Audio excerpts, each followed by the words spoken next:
Coming. Me, comment yo. I'm not seeing any comments yo.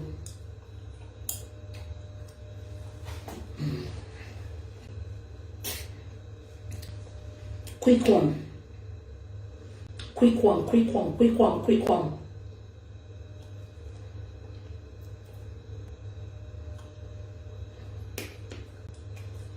Mo ti ẹ̀ title ọ̀rọ̀ mi ṣùgbọ́n ọ̀rọ̀ tó ń lọ lórí social media mo fẹ́ sọ̀rọ̀ nípa ẹ̀. ọ̀rọ̀ my darling sister ẹ̀gbọ́n mi dògo Lizzy Anjorin, her husband and the ex-wife. Mo fẹ́ sọ̀rọ̀ lórí ẹ̀. Ẹ show some love tẹ́ bá wà lórí ìlà. How many online? How many watching? Mo be on for body. Only watch is watch. WATCH, not WASHING. Kíyàn wo nǹkan ó yàtọ̀ sí kíyàn fọ nǹkan. Many of you ever say watch. Watch is WATCH, not wash. Fabo, welcome on board. Sisa will be down. Kissing ile. Coming. My bẹ̀rẹ̀ it's a quick one. Yeah. It's a quick one. Me and the music in bit more, so bear with me, please. Ọ̀rọ̀ tó ń lọ lórí social media ni. Tí bá ní kí n ṣe bẹ́ẹ̀ tí ò rí, má jẹ̀bi. Ọ̀rọ̀ dẹ̀ kí n tóbi ká fọ bẹ́ẹ̀ bú, ẹnu náà la máa fi sọ. Ọ̀rọ̀ nípa ẹ̀gbọ́n mi dògo Lizzy Anjorin, ọkọ ẹ̀ àti ex wọn ni mo fẹ́ sọ lásán yẹn. Ẹ bá mi join, ẹ bá mi invite, ẹ bá mi share. It's not compulsory for you to share. If you don't want to share, don't share it, please. But Facebook ilé ọgbọ́n ni. A dẹ̀ gbọ́dọ̀ máa enlighten ara wa. Ẹni tó bá wà lórí social media yìí tí ò bá kọ́gbọ́n kò lè gbọ́n mọ́ tó máa fi kú. Ma kick off nsìn. Ma kick off. Ṣé ti gbọ́? Mo kàn fẹ́ ká pọ̀ díẹ̀ sí because me I don't like going back and forth when I'm doing my video. I want to go sàn láàárín. Ajé ni mo ní pẹ́ kọ́rọ̀ sàn láàárín. Ajé Àmọ̀dí not violence master. Alẹ́ ìtẹ̀ wá ṣe Sister Tola ní good afternoon. Ẹ̀yin tẹ́ wá comment mi ẹ ti ẹ̀ ṣe gbogbo ẹ̀ tẹ́ mọ́ mi létí Mọ̀dínà. Gbogbo yín ò kọ́ Mọ̀dínà o. Ẹ kọ́ Mọ̀dínà. Ọ̀rọ̀ tó ń lọ lọ́wọ́lọ́wọ́ ni mo ṣe bọ́ta. Ọ̀rọ̀ nípa ẹ̀gbọ́n mi dògo, my lovely sister Anjorin, ọkọ ẹ̀ àti ex Lizzy Anjorin mo fẹ́ sọ. Ẹni tó bá wà lórí social media tí ò bá kọ́gbọ́n kò lè gbọ́n mọ́ láyé. Kò lè gbọ́n mọ́. Ṣé ká carry on? Ṣé kí n bẹ̀rẹ̀? Ẹni tí ò bá fi ọ̀rọ̀ Facebook tí ò bá fi kọ́gbọ́n kò lè gbọ́n mọ́ láyé ẹ̀. Ẹ kò máa rò wípé orí Facebook ẹ kàn rò wípé pápá ìṣeré ni. Kò ń ṣe pápá ìṣeré o. Fáwọn tó wálé ayé wá wò wọn ó lè jẹ́ pápá ìṣeré fún wọn. Ṣùgbọ́n fáwọn tó wálé ayé wá ṣe rere gbogbo every minute là ń kọ́gbọ́n lórí social media. Àbí nǹkan tí mo sọ yìí gẹ́gẹ́ bí gbogbo yín ṣe mọ̀ mí ẹ káàsán ẹ káàárọ̀ ẹ káalẹ́ ó dàárọ̀ gbogbo 4 corners of the world tẹ́ tí ń wò mí mo kí gbogbo yín ẹ káàsán ẹ ṣé mo dúpẹ́. Thanks for joining me. It's a quick one. Mo ní pẹ́ mo sọ pé máa lo 3 hours sí mi àìlọ́sàn ni. Awuyewuye kan tí ń ṣẹlẹ̀ láti bí 3-4 days ago. Yeah? and bí gbogbo yín dẹ̀ ṣe mọ̀ mí, I'm a true sayer. Tó bá jẹ́ ìyá mi gan ló ṣẹ̀ tó jẹ̀bi, màá sọ fún pé ó jẹ̀bi. Tó bá jẹ́ ẹ̀gbọ́n mi ló ṣẹ̀ tó jẹ̀bi, màá sọ fún pé ó jẹ̀bi. Ọ̀rọ̀ kì í jẹ́ téèyàn ká má sọ. Mo ti sọ fún yín pé mi ò kí ń wo social media. I don't wo me ní time. My time is very precious to me. And you will not see me coming out every time, back to back. One song. No. I don't need gbogbo time yẹn. Tí n bá ní nǹkan tí mo fẹ́ kẹ́ jàǹfààní ẹ̀, màá bọ́ta màá wá sọ fún yín. Tí n bá ní nǹkan tí mo fẹ́ dá sí, màá sáré dá sí pápápá, màá dẹ̀ padà sínú ilé. Ṣọ́rọ̀ mi yé yín. So I don't have that time. But ọ̀rọ̀ yẹn ti ń ṣẹlẹ̀ láti jẹta àbí jẹrin. Àwọn ọ̀rẹ́ mi tó mọ̀ pé mo like Lizzy Anjorin. Ṣé ń gbọ́ mi? Wọ́n pè mí, wọ́n ní mo tẹ̀ ní inbox message. Inbox wà ní inbox mi gan. Sister Bukky, ẹ bá Lizzy Anjorin sọ̀rọ̀ blah blah blah. Mo ní kí ló ṣẹlẹ̀ because let me just clear the air now. Lizzy Anjorin, I was never a fan of Lizzy Anjorin. As a matter of fact, ṣé gbogbo àwọn eléyìí orí ìtàgé yẹn, èmi ò like wọn. Bí àwọn lè sọ pé Fúnkẹ́ Akíndélé nìkan ni máa ń wò. Mo dẹ̀ like Fúnkẹ́ because ó funny sí mi. Ṣọ́ọ̀ mi yẹn. Gbogbo wọn tó kù mi kì í wò wọn because at the end of the day, eré wọn máa ń jọra wọn, ẹ ti mọ ibi tó ń béèrè lọ, so I'm not really interested in orí ìtàgé. Anyway, so Lizzy Anjorin was and has never been my fan. Not until ìgbà tó wọ́n ṣe wà lórí line ṣá. Ẹ bá mi top up, tẹ́ bá wà lórí line bí ọ̀rọ̀ bàbá Gaddafi, ẹ bá mi top up. Ẹ bá mi top up, tẹ́ bá wà lórí line tó mi rọ́wọ́ gbogbo yín o. But ìgbà tí ọ̀rọ̀ Tóyìn Àìmákò àtọ̀rọ̀ Lizzy ṣẹlẹ̀, èmi jẹ́ gẹ́gẹ́ bí ẹnìkan, mo like kí wọ́n máa come for your. Ṣé wọ́n pé wo bá yẹn? Àwọn èèyàn dìde sí Lizzy gan tó come for her. Àánú ẹ̀ ṣe mí. Mo come out. Mo dá sọ̀rọ̀ ẹ̀ as ọmọlúwàbí tèmi fi jẹ́. Mo dá sí. Láti ìgbà yẹn, mi ò bínú àti ẹ̀ sọ̀rọ̀ yìí. Ẹ̀ẹ̀kan láfta yẹn, èmi, Lizzy Anjorin àti KB, a ṣe 3-way call. A sọ̀rọ̀, mo dẹ̀ advice ẹ̀. That was it. Ṣẹ́lẹ̀ mi bí ṣe wà mí tójú bọlé. Mi pé KB pé kó fún mi nọ́mbà Lizzy. Mi pé Lizzy pé fún mi nọ́mbà. Mo tí lé oge bí tó mi jẹ. Mi I no dey do àtàché. Mi ṣe pé jẹ́ kí n súnmọ́ kán lè mọ̀ mí. I don't do it. Àwọn tó mọ̀ mí máa sọ fún yín. Èmi ò ń ṣàtàché. I don't do it. Àbí kò yé yín. Stars ò kí struggle láti shine. Ibi tí mọ́lẹ̀ bá wà, ibẹ̀ ló máa ti tàn kárí ayé. Èmi ò ní máa ṣàtàché pé ẹ jẹ́ súnmọ́ wọn kán lè mọ̀ mí. No. Orí tó gbé wáyé yàtọ̀ sórí tèmi gbé wáyé. So ìgbà tí màá ti Lizzy sọ̀rọ̀ tán jọ yẹn, that was it. Mi ìgbà nọ́mbà ẹ̀, bára wa sọ̀rọ̀, chat mọ́, mo ti sọ tèmi, mo ti kó ǹdí ẹ̀. But I kept celebrating her. Ìgbà tó ní wọ́n sọ pé ó bímọ, ó ṣe ìyàwó, mo celebrate ẹ̀, mo send message sí, mo congratulate ẹ̀.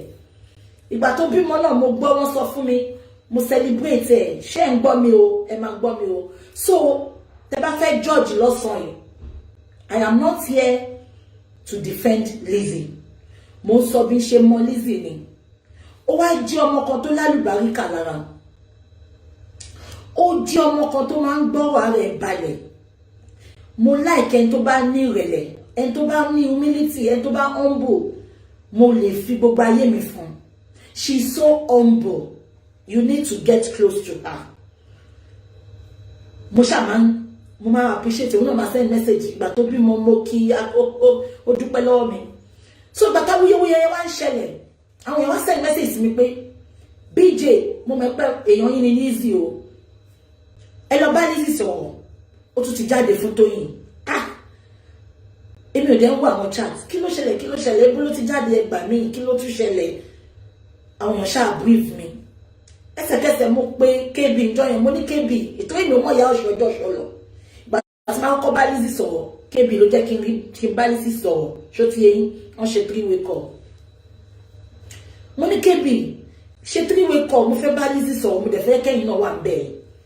KB ní òkè, ìgbà tí KB máa fi pè mí, èmi ti wà lórí chat, KB náà ti ṣe chat, aṣáà miss ara wa. ṣé ń gbọ́ mi ó wá di àná mò ń gbá wuyewuye pé wọ́n ní ex ọkọ Lizzy wọ́n ní ó ń lọ báwọn bloggers ó ń sọ gbogbo àṣírí tó ṣẹlẹ̀ bla bla bla nípa òun àtọkọ ẹ̀ àti Lizzy mo ní kílẹ̀ tí gẹ̀ yìí ṣe báyìí pé ká kọ́kọ́ máa gbé ọ̀rọ̀ family wa wá sórí social media èmi ò tiẹ̀ láìkí ẹ̀ èmi ò láìkí ẹ̀ nǹkan tá a bá pè ní ọ̀rọ̀ family ni àdúgbò yẹn you don't bring ọ̀rọ̀ family sórí social media now wọ́n sọ pé gẹ́ yẹn lọ bá àwọn bloggers sí pé ó sọ pé ọkọ òun ò tọ́jú òun bí ṣe gbọ́rọ̀ yẹn inú bí mi mo náà bò lórí burúkú ni èmi ò kúkú nípa wọ́n bí ṣe sọ nìyẹn mo náà bò lórí burúkú ni mo náà mọ ìyàwó àtọkọ dá sílẹ̀ ṣé tọkọ bá mo ní ṣé tọkọ bá jáyàn sílẹ̀ mo ní kíyàn pìkẹ́ rẹ̀ kó padà lọ kó túnra ètò ní náà kó bẹ̀rẹ̀ láti fi tó ti dá sílẹ̀ èwo ni kó máa lọ bá blogger pé òun ò rówó oúnjẹ that's bullshit pípẹ́ tọkọ bá ti kú ńkọ́ ṣùgbọ́n máa live life ọ̀rọ̀ yẹn bí mi nú mo ṣáà observe mo ṣáà pick points ní gbogbo show tó ń ṣe mi ìwo show point of correction ọ̀rẹ́ mi ló wá sọ fún mi mo ṣáà pick points ọ̀rẹ́ mi ṣáà wò pé àti búkẹ́ ẹ̀ sọ kankan ni mo nílò mi tí sọ̀rọ̀ mo observe ìgbà tó wá di ìjẹta wọ́n ní gẹ́yìn sọ pé ebi ń pa àwọn ti lé òun bọ́ta lé inú tẹ̀ kọ́kọ́ bí mi wọ́n ló lọ bá Gistlover mo ní olè ní gẹ́ ọ̀yẹn mo ní lọ bá Gistlover because ó ti mọ̀ pé ìyàwó ọba Ọ̀yọ́ tán lé síta ń jọ sí orí Gistlover lọ ti dáwó fún mo ní òun náà fẹ́ yẹ kán dáwó fún un anyway ìgbà tí máa fi rí ṣá mo rí pọ́n ní Lizzy ń ṣe show lórí Instagram kí ni lady túbọ̀ ta ń sọ o mo bá lọ join ṣé ń gbọ́ mi kò ní dá ayé ìwọ tó ní ìgbà ọmọ abáyé ayé ò ní dá olórí burúkú ṣáwọn ọkùnrin náà kọ́ ni àwọn kọ́ ló lo jìbìtì kiri àwọn olórí burúkú tí mo yí mẹ́yẹ bọ̀ lápò ni ìgbà ọmọ mari ikú ló máa pa ìbò ṣe bèrè ìgbà tí màmá rí yẹn olórí burúkú ò lọ gbọ́dọ̀ àbá ìwà kì í fẹ́ àṣìírí aláyé bàjẹ́ is it about marriage ẹ̀ ní kúure ìwọ tó bá tún kọ̀ nǹkan pé ìgbà ọmọ mari ìjọ tí ìyá ẹ̀ àti bàbá ẹ̀ bá kú ni màmá rí ẹ̀yin olórí burúkú ẹ̀yin àṣìírí ṣé mo sunkún pé ebi ọkọ ń pa mí ni ò ní kúure fún question tó béèrè yẹn coronavirus ló máa pa ẹ́ Indian virus ló máa pa ẹ́ olóṣì ọmọ àlè ẹ̀yin olóṣì tínú yóò dúnú marriage tẹwà tẹ́ ṣorí burúkú kiri wọ́n ti dáná bí mi anyway ẹ jẹ́ kí n máa sọ̀rọ̀ mi lọ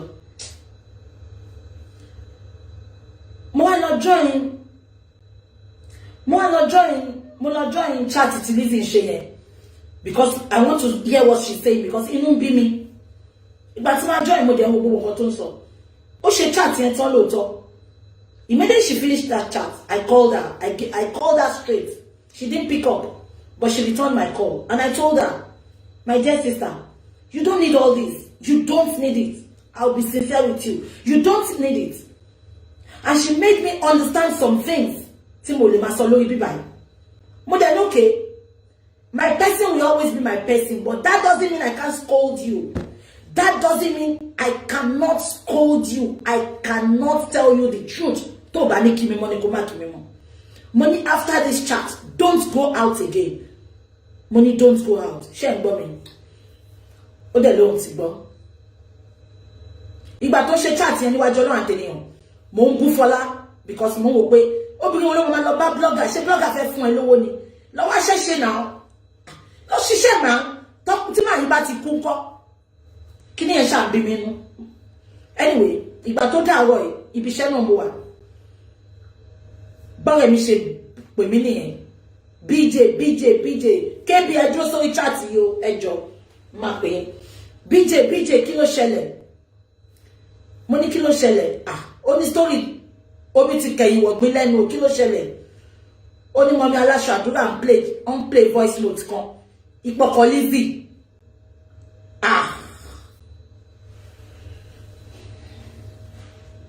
Ṣé nígbà tó rẹ̀ mi máa sọ gbogbo voice note t'Aláṣọ Àdúrà play, voice note tí bọ̀dá Sọjí play. Ọwọ́ mi bọ́ ni. Ọwọ́ mi bọ́ ni. Ṣé ní kí n tó bẹ̀rẹ̀ ọ̀rọ̀ láàárọ̀ yìí? Ẹ jọ̀ọ́ mo fẹ́ bẹ̀ gbogbo ẹ̀yin abiyamọ ayé. Gbogbo ẹ̀yin tẹ́ ń wò mí. Ẹ jọ̀ọ́ ẹni ẹ̀ṣẹ̀ tí Lizzy bá ṣe yìí. Ẹ jọ̀ọ́ mo bẹ̀ yín bá mi dáríjì. Ẹ jọ̀ọ́. Kò sí bí ọmọdé ṣe lè mẹ́kọ́ jẹ́ tí ò ní ra lọ́wọ́. Ẹ jọ̀ọ́. Ẹ jọ̀ọ́. Ẹ ro tó lá ọmọ tó bí sáyé ọmọ tuntun yẹn. Ẹ bá mi dáríjì. Ẹ jọ̀ọ́. Ẹ lè rí mi o ṣùgbọ́n orí ìkúnlẹ̀ ni mo wà tí mo ti ń bẹ̀ gbogbo yín. Ẹ jọ̀ọ́. Ẹ soft pedal pẹ̀lú Lizzy. Lizzy kan ni mo wá bá sọ̀rọ̀ láàárọ̀ yìí. Ọkọ Lizzy lèmi wá bá wí. Mo wá bá wí ni. Mo lè wá sọ òótọ́ ọ̀rọ̀. Mo máa jẹ́ kí Lizzy náà rí òótọ́ ọ̀rọ̀ lórí chat yìí láàárọ̀ yìí. Èmi ò ní fi gbá kan bọ̀ kan nínú. Àbí kan tí mo sọ yé yín. Òótọ́ ọ̀rọ̀ sọ pé ká má sọ òun. Òótọ́ ọ̀rọ̀ sọ pé ká má sọ òun. Mo máa bá Fọlá wí. Mo máa bá ọkọ Lizzy Mr. Lawal wí. A lè bá Lizzy wí. Obìnrin ni Lizzy. Ó lè ṣẹlẹ̀ sí anybody. Ó ti ṣẹlẹ̀ sí mi náà rí. Kò sẹ́ni tí ò lè wọ páńpẹ́ ọkùnrin. A ní wọ páńpẹ́ ọkùnrin ó lè. Ọkùnrin tí ò ní ṣẹ́ lọ́wọ́ ni lórúkọ Jésù. Àbí kò yé yín? Ẹ ní kó sí páńpẹ́ ọkùnrin. Ayé ò ní tìyín. Societal force. Kò ní sún yín lọ fẹ́ tí ò jẹ́ kẹfẹ́. Kò ní sún yín lọ fẹ́ aláìníṣẹ́ lọ́wọ́ ọkùnrin. Am I communicating? Mo máa fọ́ gbogbo table, máa fọ́ gbogbo lé table láàárọ̀. I don't care. Lizzy is my sister. I will talk to her. I'm not going to call her behind the camera and talk to her. Nínú VN yẹn. Ṣé ń gbọ́ mi? Nínú VN yẹn. Nínú voice note yẹn. Mi mo bá ṣe ń sọ̀rọ̀. Ẹ lọ gbọ́ voice note yẹn lọ́dọ̀ bọ̀dá Sọjí. Kẹ́dẹ̀ lọ gbọ́ lọ́dọ̀ mọ́mí Aláṣọ Àdúrà. Nǹkan tí mo deduct nínú voice note yẹn. Ṣé ń gbọ́ mi? Lizzy wanted love. She found love. She never knew the guy was a play guy. She never knew the guy. Lizzy ò mọ̀ pé bọ̀bọ́ yẹn ó ní plan B. Ẹ má jẹ́ ká bú Lizzy o. Ẹ má jẹ́ ká bú Lizzy. Ẹ jọ̀ọ́ nítorí Ọlọ́run. Ẹ jọ̀ọ́ nítorí Ọlọ́run. Don't worry, you can learn that. Don't worry. I'm gonna settle Lizzy and Toyin. Kò ní sí jà nǹkan tó jẹ́ kí ìyá Ìsápọ̀jù ṣe nìyẹn tó jẹ́ pé wọ́n wá fún Lizzy. Ṣe bá gbàlagbà là ń pè yín. Ọmọdé méjì ń jà ó jẹ́ kí parí ìjà ni. Kò jẹ́ kí tó máa tápó sí ìyá. Ṣùgbọ́n ọ̀rọ̀ yẹn Ìsápọ̀jù ẹ fìyà lẹ̀ sí mi ò tí ì rọ̀rọ̀ ìyá sọ. Ọkọ Lizzy mo wá bá sọ̀rọ̀ láàárọ̀. Lizzy ń wá ìfẹ́. Ẹ̀yin olórí burúkú iná dẹ̀ lè máa ń tìyàn kiri. Ẹ̀yin olórí burúkú ilẹ̀ máa ń tìyàn kiri. Ìtorí mo ti bẹ̀rẹ̀ chat láàárọ̀ yìí. Gbogbo yín ti sọ pé ìgbà wo ló máa marry ẹ̀ ní kú. Àní tí ìyá ayé àti bàbá yín bá ti kú. Ìgbà yẹn ni máa marry. Àbí kò yé yín? Lizzy ó ń wá ìfẹ́ ní bí gbogbo obìnrin ṣe ń wá ìfẹ́ òótọ́, ìfẹ́ àìṣẹ̀tàn. According to the voice note. Ṣé ń gbọ́ mi?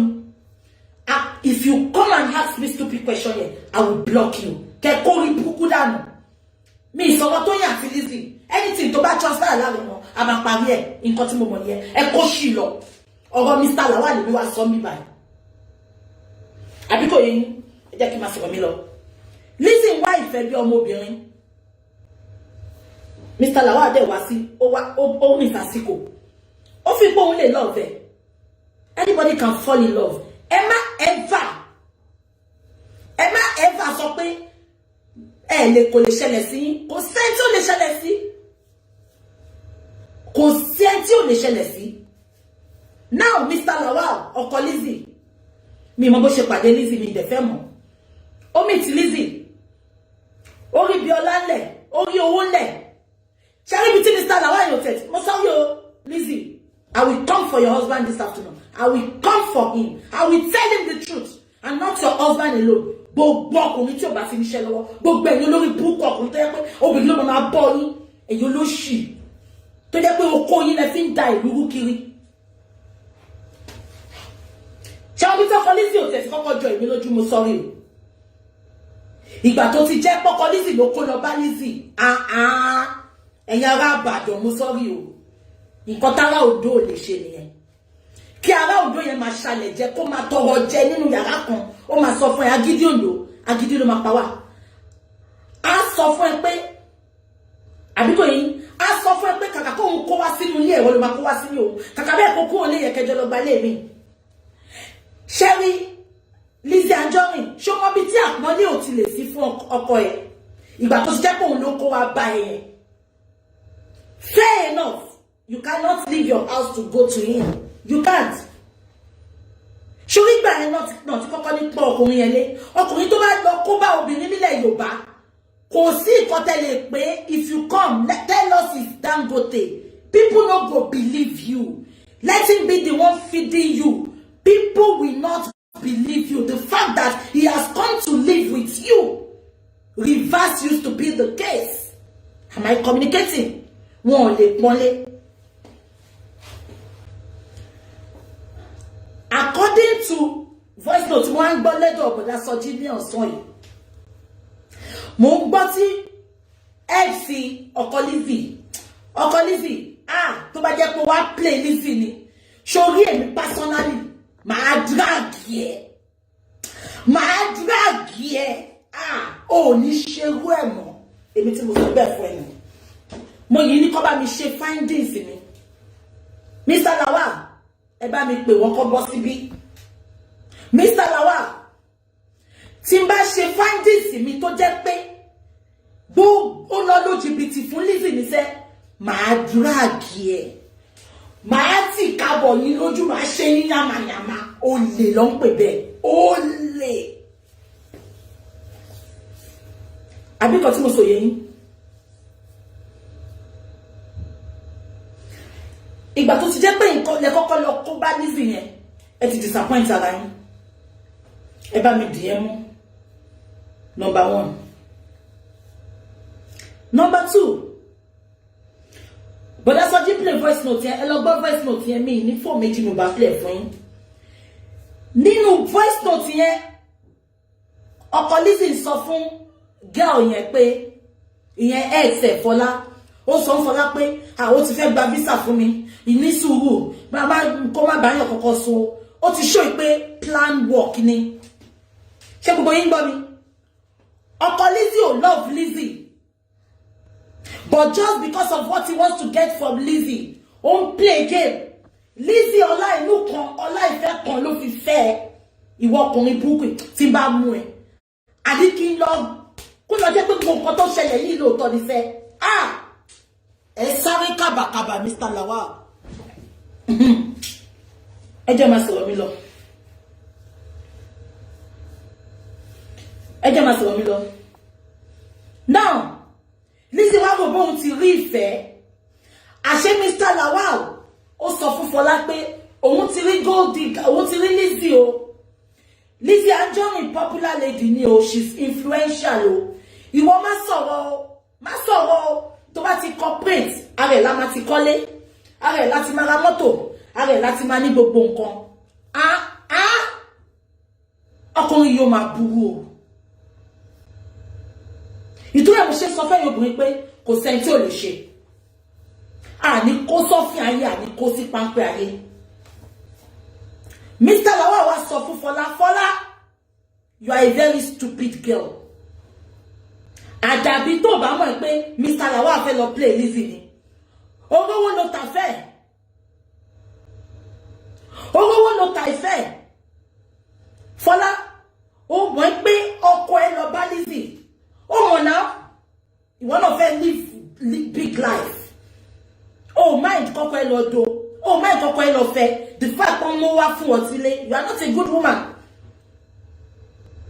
gbogbo yín jọ ń play ara yín ni àbí kò yé yín ìwọ náà mọ̀ pé ọkọ ẹ ó fẹ́ lọ bá Lizzy ni why tó fi gbà fún ìfọ̀kànbalẹ̀ àti sùúrù kò síbi tí òun gbéyàn dé ó dàbọ̀ kan tí mo nífẹ̀ẹ́ sí kó wá sọ fún mi pé òun rí olówó kan o òun fẹ́ lọ fẹ́ ìwọ ṣáà dúró síbí màá kó lọ bá ó máa gba visa fún mi ó máa tọ́jú mi ṣọmọ pé kò sí nǹkan kan ẹ lọ gbọ́ voice note tọkọ Lizzy sọ mo dẹ̀ ń sunkún ojú dẹ̀ ń tì mí mo dẹ̀ wà disappointed.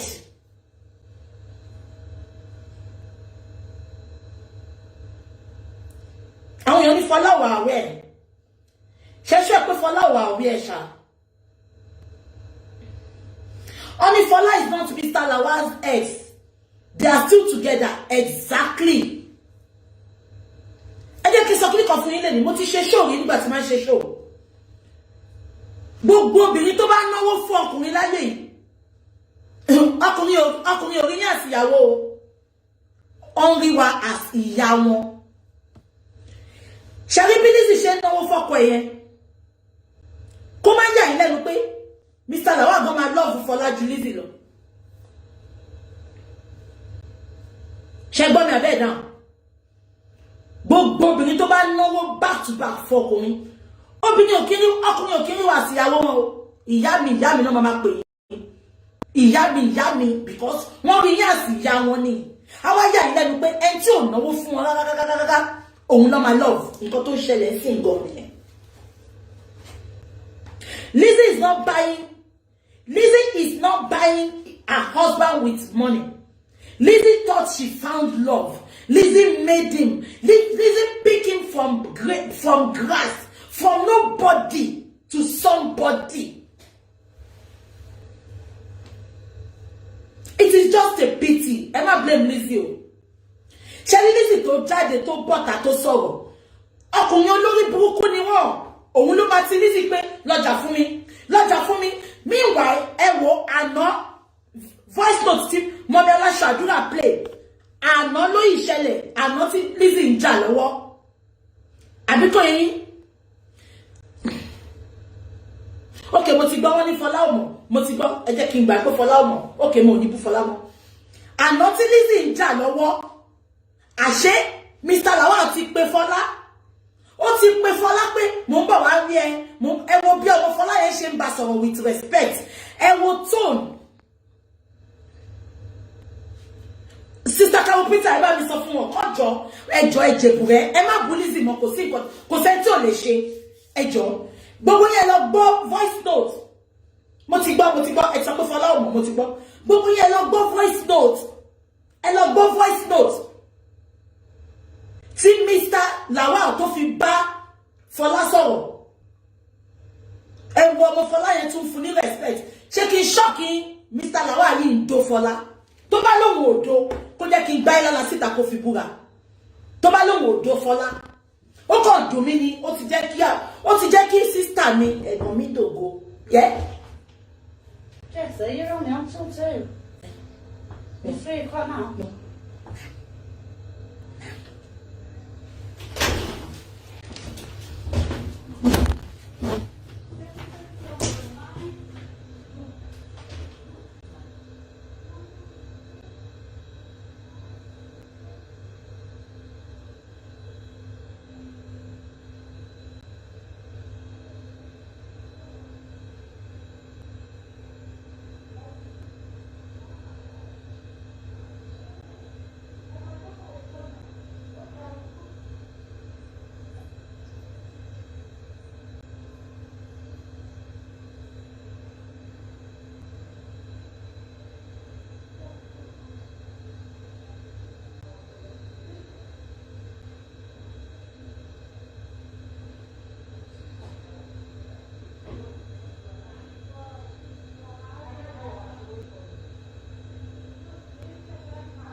ẹ má bínú gbogbo yín ẹ má bínú now gbogbo yín ẹ lọ wo fídíò tí Mọ́mí Aláṣàdúrà tó ń sọ pọ́n play ẹ lọ wo tone tí Mr. Lawal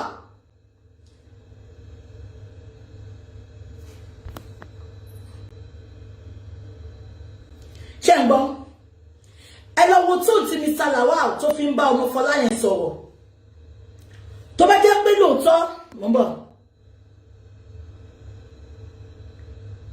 No, and she won't do it, don't worry.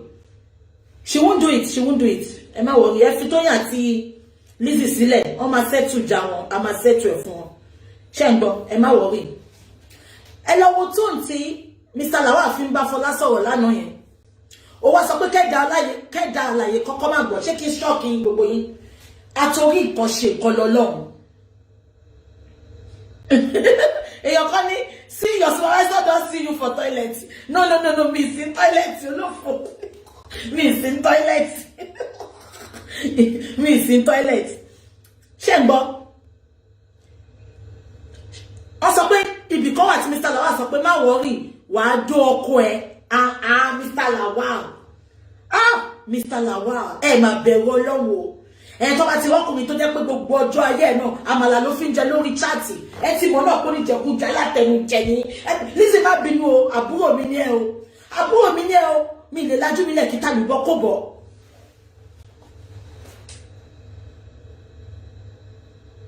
Ó ti ṣó pé Jẹ̀mílì ó nífẹ̀ẹ́ Fọlá. Owó ló lọ gbà lọ́wọ́ Lizzy. Ayé mà burú o. Ayé mà níkà o. Ẹ lọ gbọ́ voice note ọ̀dọ̀ Sọjí, ẹ lọ gbọ́ voice note ọ̀dọ̀ ọmọ mi aláṣọ àdúrà. Ọwọ́ mi bọ́ láàárọ̀ ẹ̀ ni mo wà ń bíṣẹ́, mo ò lè ṣiṣẹ́. Ó rẹ̀ mí sára, mo ní kí ló dé? Ayé ṣe níkà báyìí. Mo láyé ṣe níkà báyìí, kí ló dé? Mr. Lawal, kí lobìnrin ń wá tí Lizzy ò fún ẹ? Wá dẹ̀ sọ fún Lizzy jọ, mo níyàwó tí mo nífẹ̀ẹ́ o. Mi à lè fẹ́ra délédélé. Olè, ọ̀lẹ. Ṣé kí tọkùnrin bá ti wà tí ò bá ti níṣẹ́, tí ò bá ti ní. Èmi mẹ́pọ̀ ọkọ ní gbogbo nǹkan tí Lizzy sọ pé ó ní ẹ̀. Èmi náà lè ṣe. Gbogbo nǹkan tí Lizzy ṣe yẹn, èmi gan lè ṣe fọkùnrin. Àwọn tó bá mọ̀ mí á sọ fún yín.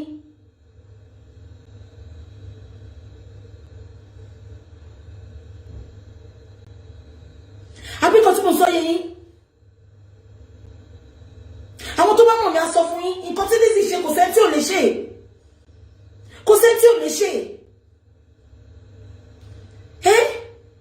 Ẹjọ́ àwọn kan ní kí n ní sùúrù kí gbọ́ gbogbo voice note. Kí ló tún fẹ́ kù tí mo fẹ́ gbọ́ nu voice note? Ìgbà tọkùnrin ti sọ pé dúró ti lóyún fún mi. Ó ti lóyún fún mi, ó ti fẹ́ gba visa lóyìnbó fún mi.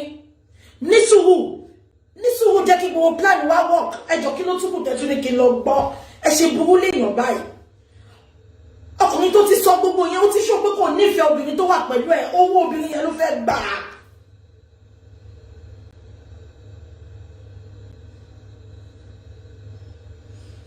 Okay, wọ́n ní Lizzy jù mí lọ. Okay. I get it. Àbí ẹ̀yin orí from the angle tèmi ti ń rí ni.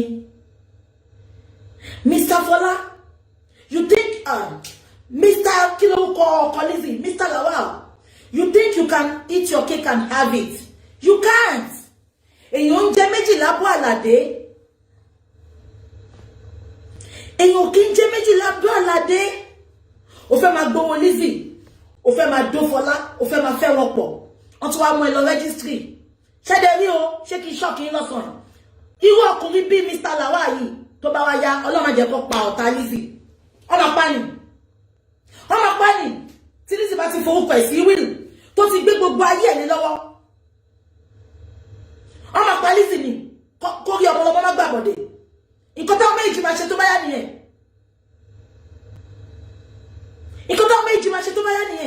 Ọmọ pa Lizzy ni. Because ó ti forúkọ ẹ̀ sí iṣẹ́, ó ti forúkọ ẹ̀ sí gbogbo nǹkan láyé yìí. Ó máa make sure, ó máa kí wọ́n American film ni. Èmi wọ́n àwọn Yorùbá film olórí burúkú yín yẹn o. American film, nǹkan tó ṣẹlẹ̀ gangan. Mo ti wò nínú film America rẹ̀. Wọ́n pa obìnrin yẹn ni. Girlfriend, ìyàwó yẹn àti ọkọ ẹ̀. Wọ́n pa obìnrin tó ń kówó fún màá yẹn. Wọ́n pa. Mr. Lawal never loved Lizzy. Exactly.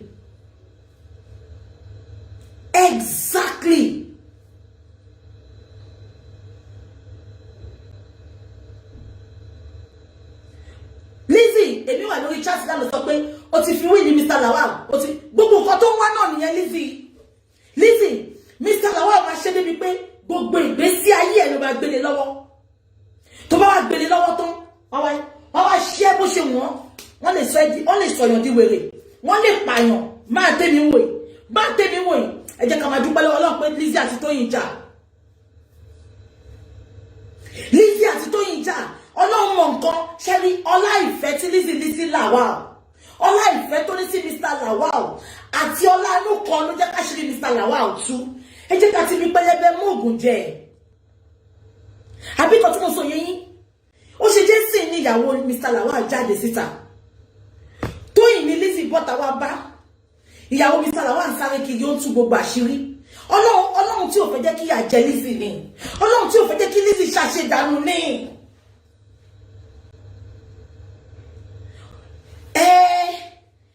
Money. Àtòrí nǹkan ṣe nǹkan okay Sister Tolani sọ pé BJ, I have a question for you. Lizzy said she has been friends with Mr. Lawal for years.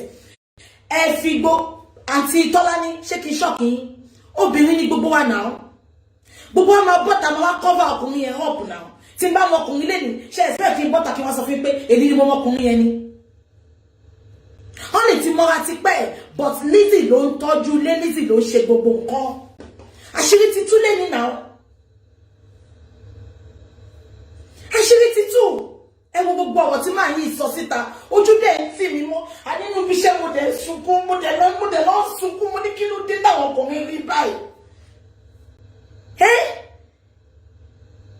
ẹ jẹun àwọn ẹ̀jẹ̀ tọ̀sán àrí kí á tẹ́ àmàlà fún yín ẹ jẹ bọ̀kọ̀tọ̀ ẹ jẹ ṣàkì wọ́n á wáṣọ sí yín lọ́rùn wọ́n tún ṣí kálọ̀tì fún yín wọ́n tún ṣí káwọ̀ṣì fún yín kí ló dé Mr. Lawal kí ló dé ẹ padà lọ bá Fọlá Lizzy náà dẹ̀ ti mọ bí tẹ́ ẹ lọ ó bá mú yín lọ registry. It is not about registry, my dear sister. It is not about registry. Ṣé kìí ṣọ́ọ̀kì yín òbí mo fọkùnrin sọ pé kó lọ́ọ̀bẹ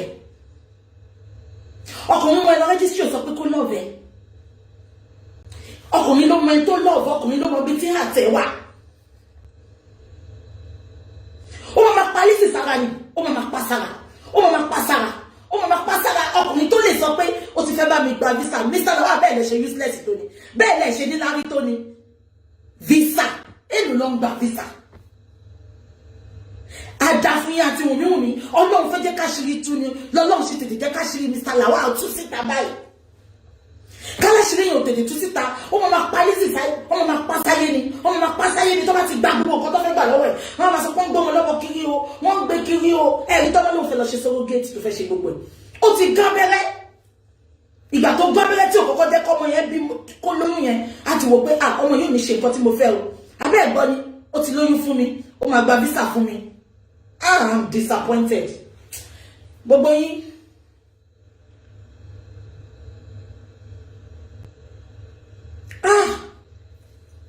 Gbogbo yín àti bí kékeré ní kẹ́tì máa wà àwọn ọmọkùnrin yìí o.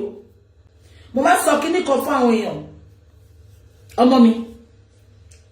Latest iPhone mo bá fún. Èmi àti ẹ wá ní misunderstanding. Ṣé pé latest iPhone yẹn ó kọ sí mi lọ́wọ́? Ó kọ sí mi lọ́wọ́ sọ pé mo fẹ́.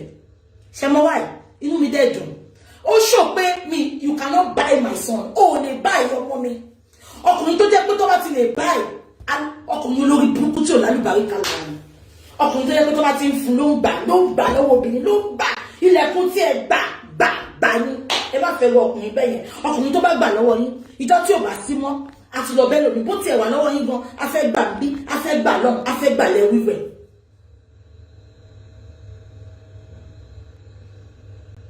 No, ẹ má sọ pé Lizzy ń wọ́kọ̀ tipátipá Lizzy ò wọ́kọ̀ tipátipá ó lè ṣẹlẹ̀ sí everybody. Èèyàn kan sọ pé but Lizzy should know this will happen. Ẹ má sọ bẹ́ẹ̀ torí kò tí ì ṣẹlẹ̀ sí yín ní ìyá mi. Tó bá ṣẹlẹ̀ sí ọkùnrin ló manipulate jù láyé especially tó bá mọ̀ pé ẹ wà nínú ìfẹ́. Tí ọkùnrin bá mọ̀ pé ẹ yóò fẹ́ àwọn ó máa ní kẹ́ lọ pàyà yín tẹ́ máa fi pàyà yín ẹ̀ nímọ̀ ṣé gbogbo èyí tí Lizzy ń ṣe yẹn Bọ̀bọ́ yẹn ló wà díẹ̀. Ó dẹ̀ ti Lizzy. Ó dẹ̀ lọ bá Fọlá sọ nǹkan mi. You are a wicked man, Mr. Lawal. Tó bá ṣe ká wà lábàdàn. Ṣé ká wà lábàdàn? Mi ẹ má jẹ́ sọ̀rọ̀.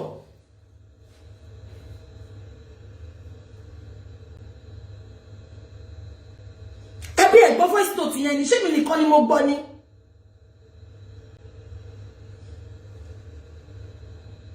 Ẹ lọ gbọ́ voice note yẹn. Ó ti lóyún. Ó máa gba visa fún mi, mo máa travel. Voice note yẹn wà ní ọlọ́wọ́ gbọgbọrọ. Ó dẹ̀ wà lọ́dọ̀ mọ́mí aláṣọ àdúrà.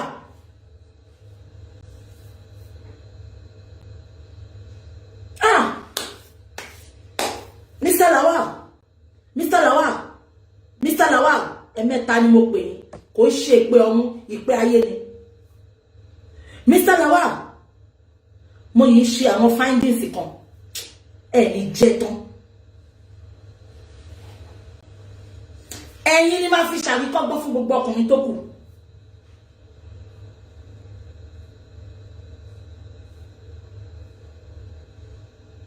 Because genuinely lọ́mọ yẹn nífẹ̀ẹ́ yín. Genuinely ló gbé gbogbo ayé ẹ̀ fún yín. Wàá gba gbogbo nǹkan ọmọ lọ́mọ tán. Sell out. That VN was sell out.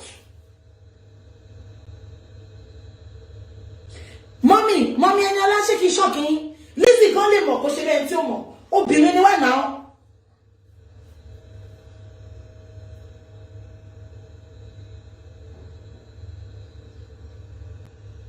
Voice note yìí ò dára rárá, kò ṣe gbọ́ sétí.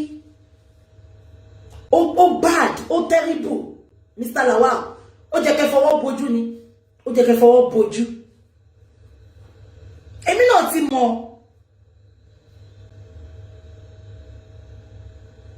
Lizzy, àwọn kan ní Lizzy force ara ẹ̀ sórí bọ̀bọ̀ yẹn. Èèyàn kì í force ara yàn sọ́kùnrin. Ó lè lọ́kùnrin yẹn, ó lè. Owó Lizzy ló lọ gbàṣẹ́. So tí bá force yín pé kẹ́ wá jó mi sìn. Tóko yóò bá lè sí mi, ṣé mo fẹ́ force oko yín wọnú òbò mi ni? Let's be real. Lizzy ò force ara ẹ̀. Bọ̀bọ̀ yẹn rí Lizzy, ó rí pé fine. Òun lè dig nǹkan lára ẹ̀. Ó tún máa tẹsẹ̀ lébọ̀. Ó tún tẹsẹ̀ lébọ̀.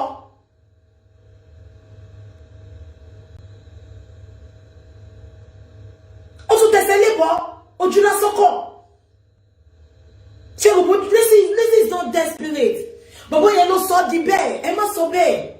Lizzy, gbogbo ara ti mọ Lizzy náà kó tó meet bọ̀bọ̀ yìí. She is hardworking.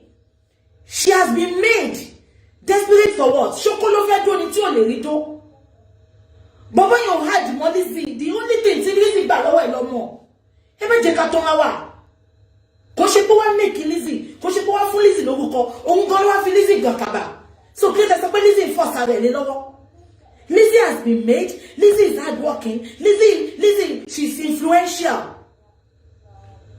So ẹ má sọ pé Lizzy force ara ẹ̀. Bọ̀bọ̀ yẹn ló rí ẹ̀fọ̀n lábàtà tó yọ̀bẹ tì í.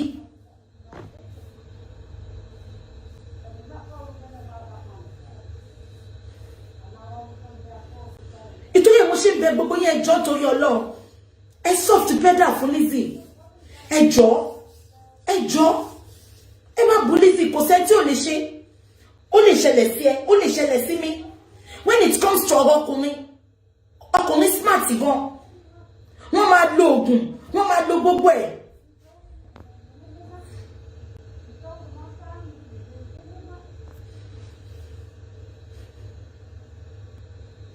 Àbí kò tí mo sọ yín.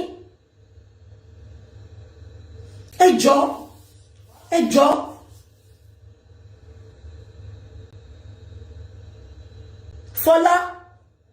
Fọlá. Ó sọ pé ó mọ̀ lóòótọ́, but eventually ó wá mọ̀. Ọkọ tó bá nífẹ̀ẹ́ kò ní fiẹ́lẹ̀ tó dẹ̀ jẹ́ kó mọ ẹni tó lọ ń dó. Kò ní fiẹ́lẹ̀.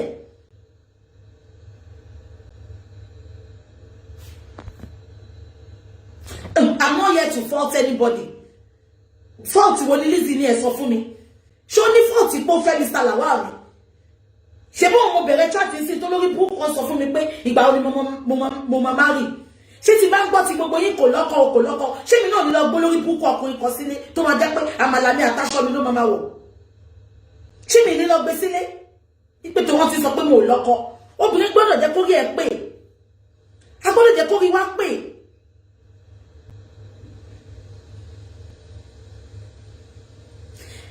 gẹ́tẹ̀ Lizzy lè mọ̀ pé bọ̀bọ́ yẹn níyàwó mẹ́ta ẹ má doubt me àní kò ń ṣojú lásán. Of course, ó ti Lizzy ló sọ bọ̀bọ́ yẹn ò ní nǹkan kan mo sorry láti sọ Lizzy bá bínú o you be my blood. Lizzy made him from grass to from nothing to somebody. Gbogbo tí Lizzy wá ń sọ yẹn mi náà máa sọ bẹ́ẹ̀ ọkọ mi ló ra mọ́tò fún mi ọkọ mi ló kọ́lé fún mi ṣebí tó díké sọ bẹ́ẹ̀ ṣe fẹ́ gbọ́ 99% of our celebrity àwọn ló ń ṣe fọ́kùnrin so tí Lizzy ò ń ṣe àkọ́kọ́ so don't come for Lizzy ẹ fi Lizzy sílẹ̀ ọkùnrin ó lè ní ká bá wí ṣebí tó díké náà sọ ọkọ òun ló ra mọ́tò fóun ọkọ òun ló kọ́lé fóun ìgbà táṣìírí máa tú ṣé òun náà kọ́ ló bọ́ta tó tú gbogbo àṣírí 90% of gbogbo àwọn celebrity tẹ̀ ń wò yẹn they are liars. They just come out to tell you what is not happening in their lives. They are liars. Àbíkọ́ tí mo sọ yín gbogbo wọn ló fẹ́ ọkùnrin tó náwó fún kò ń ṣe Lizzy nìkan so don't go for Lizzy. Àbíkọ́ tí mo sọ yín gbogbo ìtẹ́ sọ pé Lizzy sọ pé kó lọ ṣe DNA yẹn ṣe fẹ́ gbọ́ bí Salawa gan ló sọ fún Lizzy nǹkan tó máa sọ mọkùnrin ṣá òun ló máa sọ lọ bá mi sọ o lọ sọ o òun máa tán Lizzy. Àbíkọ́ tí mo sọ yẹn kò ń ṣe Lizzy náà kò ń ṣe Lizzy gbogbo tí Lizzy bọ́ta tó sọ pé ẹ lọ ṣe DNA yẹn ọkùnrin ló wà ń jẹ bọ̀bọ́ yẹn ló máa wà ń jẹ òun ló máa push Lizzy kó lọ sọ. ẹ lè imagine àná yìí ó dẹ̀ pé girl yẹn Lizzy dẹ̀ ń já ń ta lọ́wọ́ ó dẹ̀ ń pé girl yẹn pé ó ń bọ̀ wá rí ìtorí ọmọ ni o ṣé Lizzy tó yìí sọ pé kó lọ ṣe DNA ìwọ ọkùnrin ti confirm pé ìtorí ọmọ ló ṣe bọ̀ wá rí Lizzy bọ̀bọ́ yẹn yìí ń do Fọlá tó bá lóun ò kó bọ̀ Fọlá kó bọ́ta kó wá fi ayélujára búra. Lizzy ilé ò ní dàrú o gbogbo kan tó bá ní kó fi ọkọ ẹ sábẹ́ o lè ló wá jà ṣùgbọ́n Musábẹ́ kó sọ di dìde rìn àbí kò yẹ Lizzy èmi ò sọ pé èso ní tún yín ká o ṣùgbọ́n alátiṣe ló mà ti ṣe ara ẹ̀. Thank God ó ṣàṣedànù ọmọ olóríire ọmọ mi alálùbáríkà grandson mi godson mi ó jáde láti bẹ̀ ó ṣàṣedànù Olúwa ṣeun ó ṣàṣedànù ó gbé sí owó tó ná so kò lè bọ́ta lọ́la kó sọ pé òun kò náwó ẹ̀ kò jàmàlà lásán kò wọṣọ lásán kò wọ bàtà lásán àgbà lára ẹ̀ padà àgbà ọmọ mi lára ẹ̀ padà. But Lizzy Yorùbá sọ pé tó bá kọjú sí ẹ kó pa tó bá kẹ̀yìn sí ẹ kó pa tó bá kú wọ nìkan kò tó èrò ara ẹ̀ pa àbí kò yẹ Lizzy àbí kò yẹ. The guy never loved you, my sister. He never loved you. He will be taking picture, he will be holding you, he will be kissing you. My sister, all is game.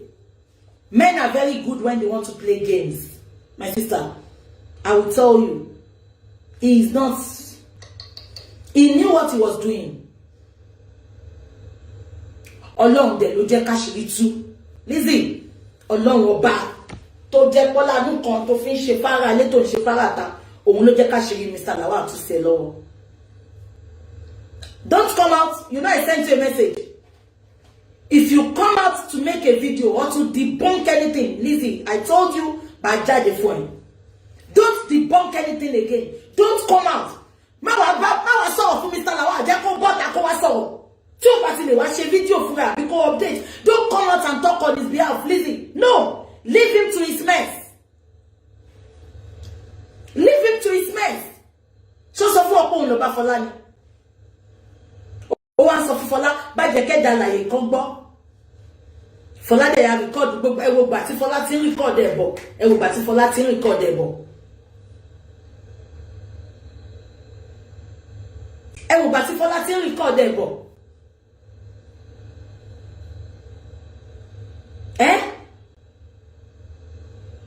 Okay, I no be in the mommy. Oh. Ṣé ma wọ́n ti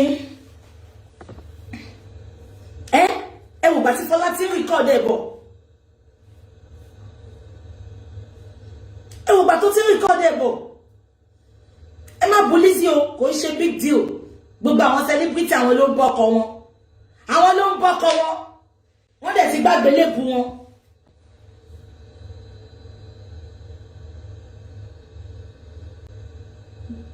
Lizzy, I have told you and I have told you again. Don't come out to make any video again to talk on his behalf. Don't. Let him come and clear his mess.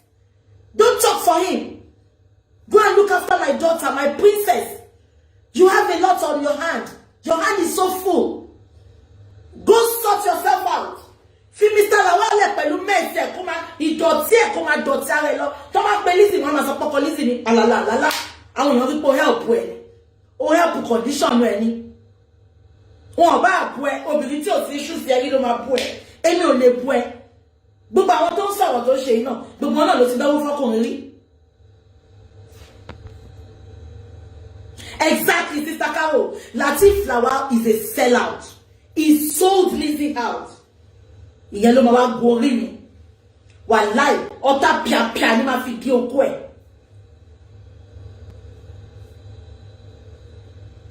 Ẹ má bu Lizzy o. Obìnrin tí ò bá ṣẹlẹ̀ sí ló wá. Ó lè má ti ṣẹlẹ̀ sí rí o. Ẹ mọ̀ kú tó máa pa wá o. Ẹ má bu Lizzy o. Mo bẹ̀ yín torí Ọlọ́run. Ẹ má bu Lizzy. Ọlọ́run fẹ́ jẹ́ ká ṣírí tú ni. Àtòrí nǹkan ṣe ìkọdẹ̀ lọ́lọ́run ibì kan lọ́nà máa ti gbà ká ṣírí tú. Bí a ti Lizzy ò bá bọ́ta láti wá àtàkì Tóyìn, àṣírí yóò ní tú báyìí. So ẹ jẹ́ ká máa bá Lizzy dúpẹ́ ni. Ẹ jẹ́ ká máa bá. Ṣẹ̀dẹ̀ irú ọkùnrin bẹ́ẹ̀ yẹn tó bá tún fi Lizzy sílẹ̀, á tún lọ bẹ́ẹ̀ lómi. Olè ni wọ́n olè. Tí ò bá dẹ̀ fi Lizzy sílẹ̀, ó ti ní plan ẹ̀ tó bá ti gba gbogbo nǹkan lọ́wọ́ Lizzy tán. Àwa máa pọ̀ ọmọ yẹn sáyé, àwa máa pa sáyé, àwa padà ló bá Fọlá. Ṣèbẹ̀ gbọ́ tó ní kí Fọlá ní sùúrù, kí Fọlá pa ìtàn mọ́ kó má jẹ́ kọ́kùnrin kankan do. Ìkà olè olójú dúdú, ìwọ ń dó ó wà pẹ̀lú Lizzy, ó ní kí Fọlá pa ìtàn mọ́ kó má jẹ́ kó do. Very selfish man. I'm disappointed in you. Bí ṣe like yín tó, ẹ dẹ̀ jẹ́ kí n bínú sí yín.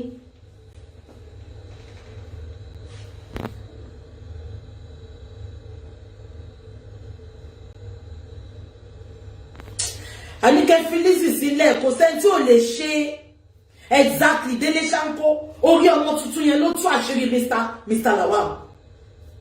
Orí ọmọ tuntun yẹn ni.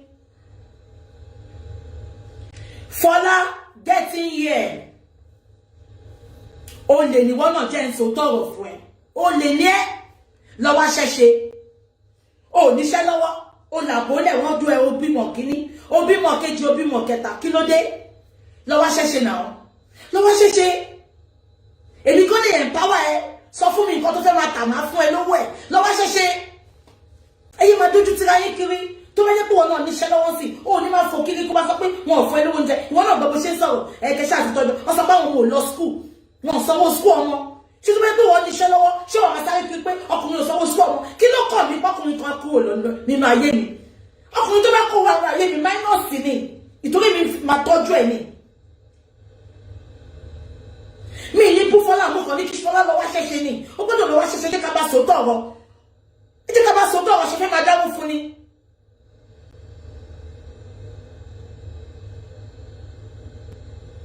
Òun náà ni mò ń sọ yẹn, ṣàfẹ́ máa dáwó fún ni. Ẹ bá mi pè é Fọlá kó sọ nǹkan tó fẹ́ tà. Kó sọ nǹkan tó fẹ́ tà, ó sọ pé òun fẹ́ ṣí ṣọ́ọ̀bù ni. Ẹ bá mi pè é kẹ́ni kó pè mí. Obìnrin ni we have to empower her. She doesn't need all this nonsense. Ibi tí Ṣọlá rí Fọlá ibi tó ti gọ̀ nìyẹn. Kálẹ̀ mi ni Ṣọlá ni. Kálẹ̀ mi ni Fọlá. Màá ra pé ní ti sẹ́gbẹ́ kan ni. Àǹtí, bàbá yìí báyìí ni plan ẹ̀, báyìí ni plan ẹ̀. Ó jẹ́ kẹ́yìn obìnrin jọ parapọ̀, kẹjọ dín pẹ̀lú Mr. Lawal.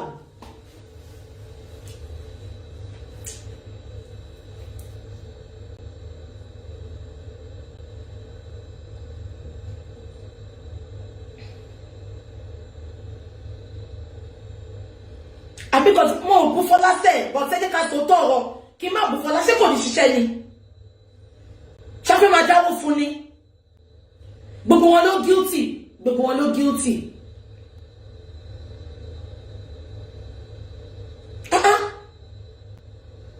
Lizzy ò proud o. ò prouding. She's not prouding. Lizzy is not prouding. Benny, Lizzy yóò fẹ́ ni. Ó yóò fẹ́ ni.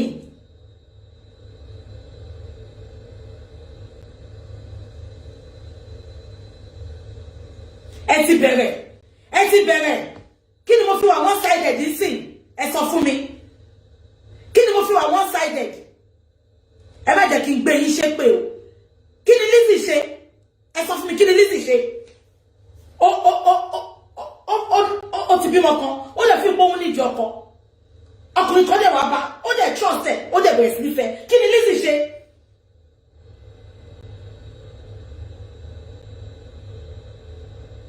Kí ni Lizzy ṣe? Gbogbo yín tẹ̀lé sọ̀rọ̀ yín náà, gbogbo yín lè ń bọ́ ọkọ yín nulẹ̀. Gbogbo yín lè ń bọ́ ọkọ yín tẹ̀lé àti máa fowó bẹ ọkọ yín kẹ́ get out. I am not siding now, but I'm seeing it from aspect pé ó lè ṣẹlẹ̀ sí mi náà ni.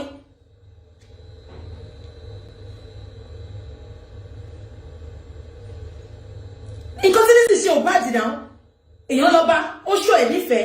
Anybody can fall victim exactly. Èèyàn lọ́pọ̀lọ́ bíbí wò lẹ́ sọ pé Lizzy lo nǹkan tó wá lórí. Anybody, èmi bí ṣe sọ̀rọ̀ bí ṣe sọ pé inú mi mú ni. Mo lè fall victim.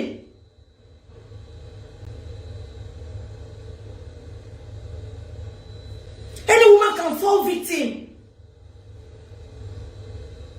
Ẹ má blame Lizzy. Fọlá tọkọ yìí sọ fún ẹ pé mo fẹ́ lọ fẹ́ gba visa fún mi. O ṣáà mọ̀ pé kò sí nǹkan lọ́wọ́ wa. Kí ni Fọlá náà hàn láwọn kọkọ ẹ lọ fún? Má sọ fọ́kọ yẹn ni tó bá lọ, má tún padà sínú ilé wọn. Tó bá lọ bá lọ sọ fún girl yẹn. Ìwọ náà wá dákẹ́, òun jẹ́ kọ́kọ́ ẹ lọ bá. Ṣé nífẹ̀ẹ́ ara yín ṣá?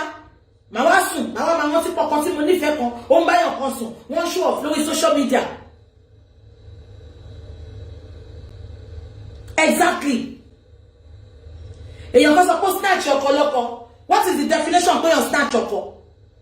Àbólórí burúkú ọkùnrin ló lè tó wá bí tílẹ̀ tútù tó fẹ́ tẹ̀. Ọkọ wo ló gbà? Ṣọwọ́ tó ní lọ́wọ́ ló fẹ́ gbà kọ ẹ̀ ni. Kí ló ní tó fẹ́ gbà? Kí ni Lawal ní tó fẹ́ gbà? No, kí ni Lawal ní tó sọ pé Lizzy snatch ọkọ? Ọkọ náà dà rádaràda àbí okó òsọnù tóbìnrin náà fẹ́ dó. Ọkọ dà. Tọ́lá tẹ̀sán pọ́njà sí Dangote máa ní òkè, ó ní nǹkan tó fẹ́ gé ọkọ dà. Ọkọ tó yẹ pé Lizzy ló mú from grass to grace.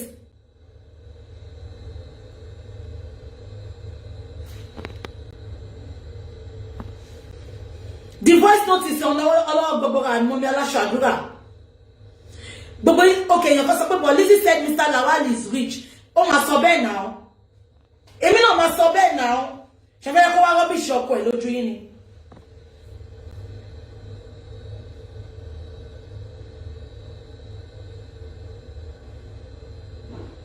Lizzy máa pọ́n ọkọ ẹ̀ lé náà. Tó bá rọ́bìṣì ọkọ ẹ̀ lójú yín, gbogbo ẹgbẹ́ òun ló ní kálọ̀ tó. Lizzy ló ní gbogbo nǹkan ẹ̀. Mr. Lawal ló ní nǹkan kan.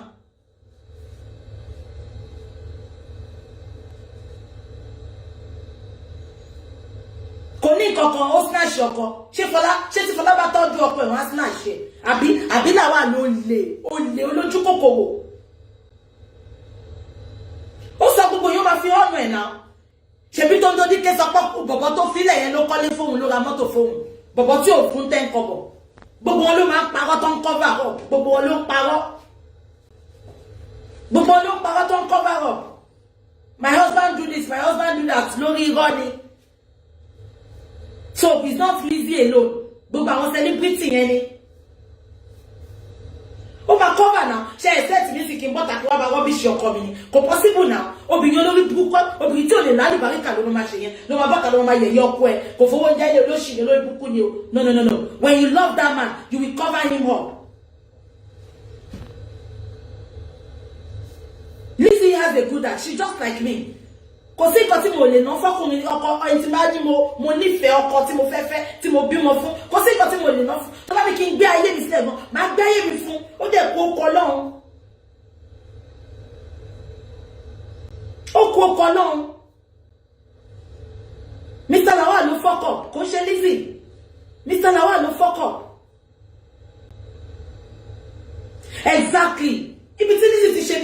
yẹn but a lè blame ẹ̀ náà ibi tó ti rí ìfẹ́ ni ọkùnrin tó sọ pé ó ní ìyàwó kìíní ìyàwó kejì ìyàwó kẹta ó ti show pé is a useless man ó lówó lọ́wọ́ ṣùgbọ́n olóko lábẹ́. Fola is the third wife. You can imagine. I love her with my heart too. I love Lizzie. I love her. And I'm not from nowhere. But I have been so hot since Atijata. I was just praying for her.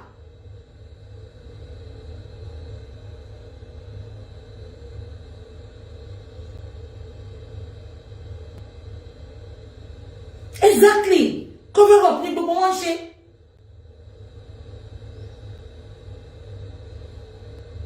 Ha, Mr. Lawal. Ẹ sáré kaba. Ẹ má sáré o. Ah.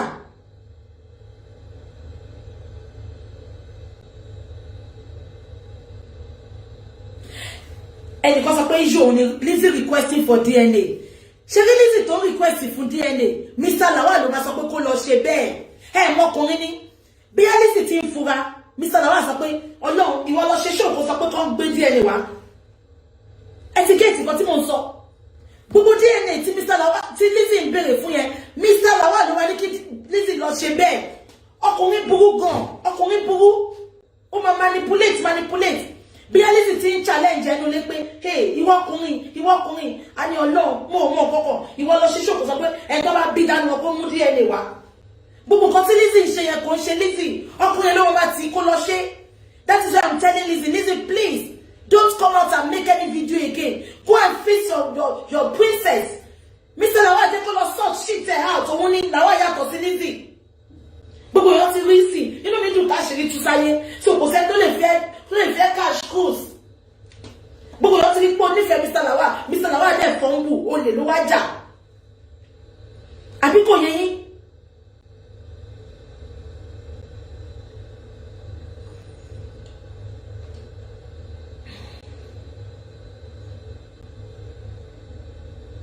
I'm not supporting Lizzie. Gbogbo tá ń sọ ni kò sóbìnrin tí ò lè ṣẹlẹ̀ sí. Kò sóbìnrin tí ò lè ṣẹlẹ̀ sí. Nítorí kò tí ì ṣẹlẹ̀ sí yín ni.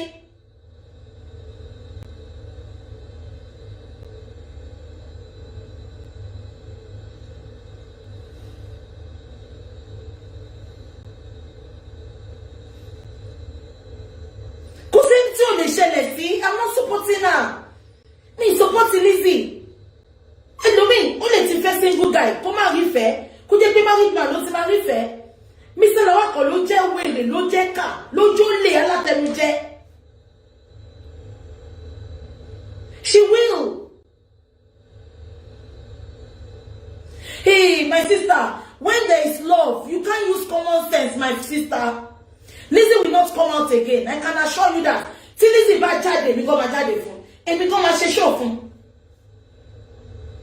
She's not going to come out again. She's not. She doesn't need it. Let the man go and sort himself out. Because she was not there when they are planning for her.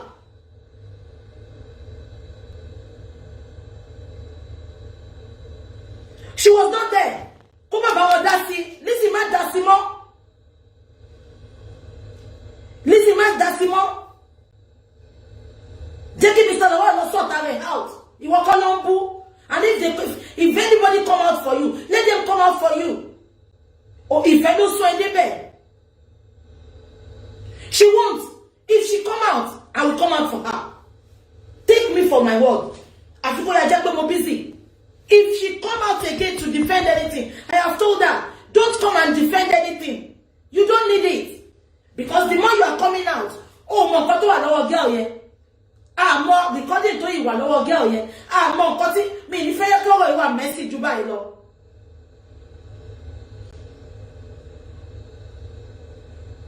Mi ní fẹ́ jẹ́ kọ́rọ̀ ìwà messy jù báyìí lọ.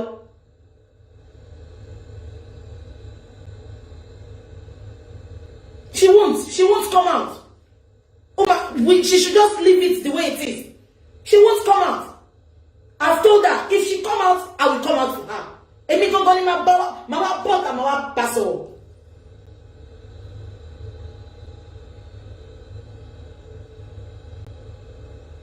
No, Lizzy will not do that. Lizzy will not come out to expose Mr. Lawal. She will rather walk away.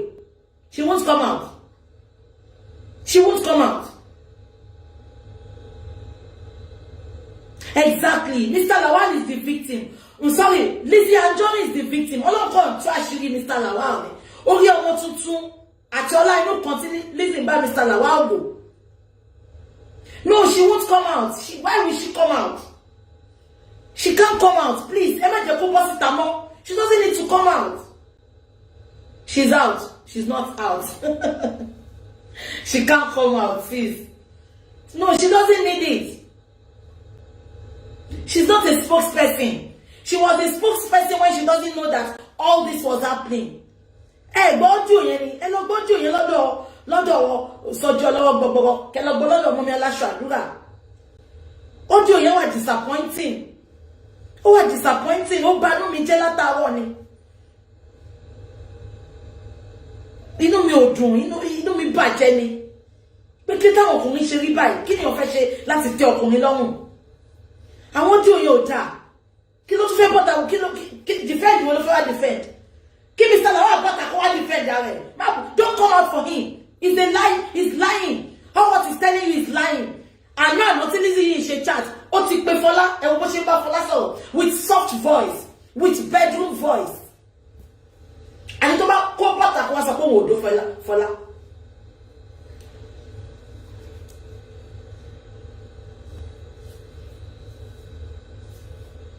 She's out. She can't be out. Ever been on Instagram, boy, is she out? I don't want to end this show. Ever been chatting? Is she out?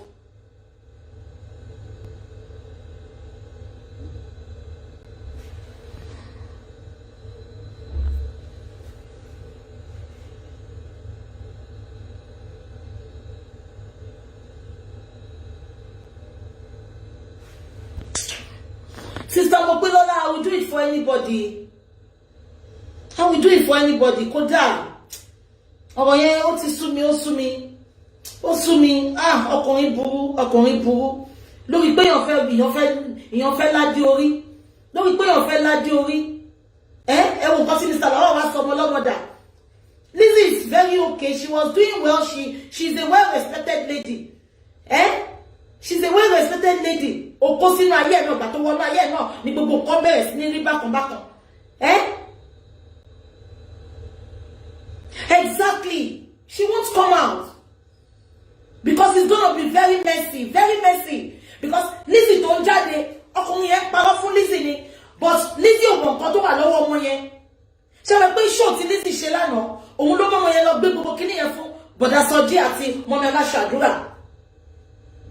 Àbí kan tí mo sọ yẹn. So that is why she's not going to come out again. If she comes out, I will come out for her. I'm saying it now. Ma diju fún Lizzy, ma jáde fún ni. Because ẹni tí náà bá nífẹ̀ẹ́ níyàn bá wí. If she come out, I will come out for her. She needs to stop it now. Because ọkùnrin ló burú jù, olórí burúkú ni wọ́n. Ọmọ ní lọ jà fún mi, lọ sọ̀rọ̀ fún mi. Meanwhile, nǹkan mi ló sọ fún girl yẹn. Ẹ lọ gbọ́ audio yẹn náà. Audio yẹn ó bà mí nínú jẹ́. Ó bà mí nínú jẹ́ gan. Ó bà mí nínú jẹ́. Oh, what disappointing.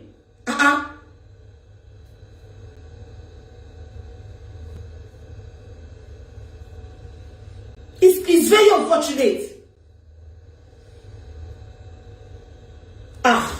Ṣé gbogbo àwọn ọkọ mi tẹ̀rín lórí social media 90% of them ojú ń rí o.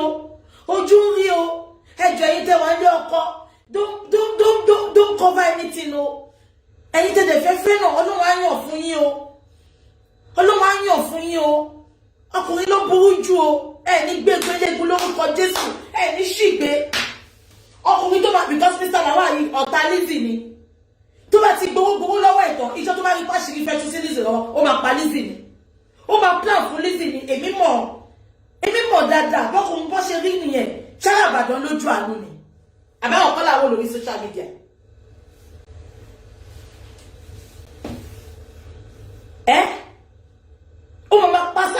ó máa pásáyé ni, ó máa pásáyé ni. Exactly, Sister Carol. He is just out to milk Lizzie. I beg your voice note yẹn ni. Mo ti lóyún fún mi nsìn. Ní sùúrù o máa ní sùúrù ni o. Ó fẹ́ gba visa fún mi. Mo máa mú mi lọ sí ìlú òyìnbó. Ó máa tó kó wá balẹ̀ jẹ́. Ọmọ àìjọbẹ̀rẹ̀ ọmọ ojú òwò láwí. Ọkùnrin kó má lè fọwọ́ ẹ̀ ṣiṣẹ́. Òjòyà lápá má ṣiṣẹ́. Èmi. Mi tẹ̀lé fọkùnrin tó useless sí òrìṣẹ́. Ọkùnrin tó mówó lé lọ́wọ́ mi lè fẹ́. Kó jẹ́ kọ̀ńdọ́tọ̀ lọ́kùnrin yẹn. Ọkọ mi náà ni. Ó mọ̀ fún Lizzy lóyún ni. Ó ti kọ́kọ́ gún abẹ́rẹ́. Kò fẹ́ fún lóyún yẹn. Ó dàbọ̀ wá rí pé tóun bá fún Lizzy lóyún yẹn. Òun ò ní rí nǹkan tóun máa gbàgbà. Ẹ̀gbọ́n kan tó sọ náà jò yẹn ni. Ó ti lóyún fóun sìn. Ó ti lóyún fóun. Ó mọ̀ pé oyún yẹn wẹ́pọ̀nù ni.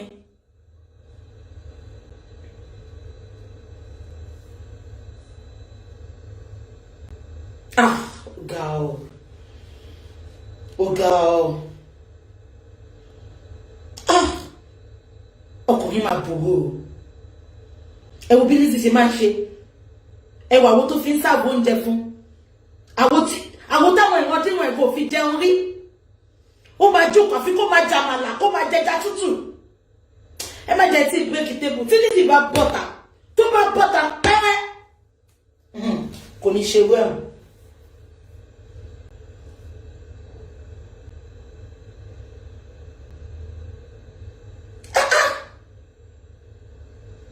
Ọmọ yẹn kúnlẹ̀ agbóúnjẹ fún ni.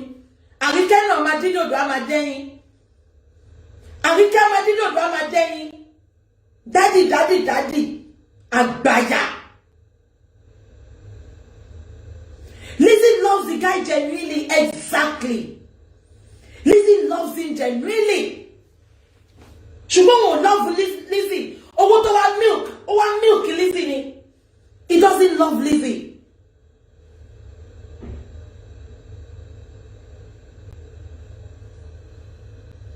Àníkẹ́ má police ipò ní kó lọ ṣe DNA. Nǹkan tí bàbá yẹn sọ fún ló wá sọ ń tà. Nǹkan tá fún síbọn ní fún fọn jáde.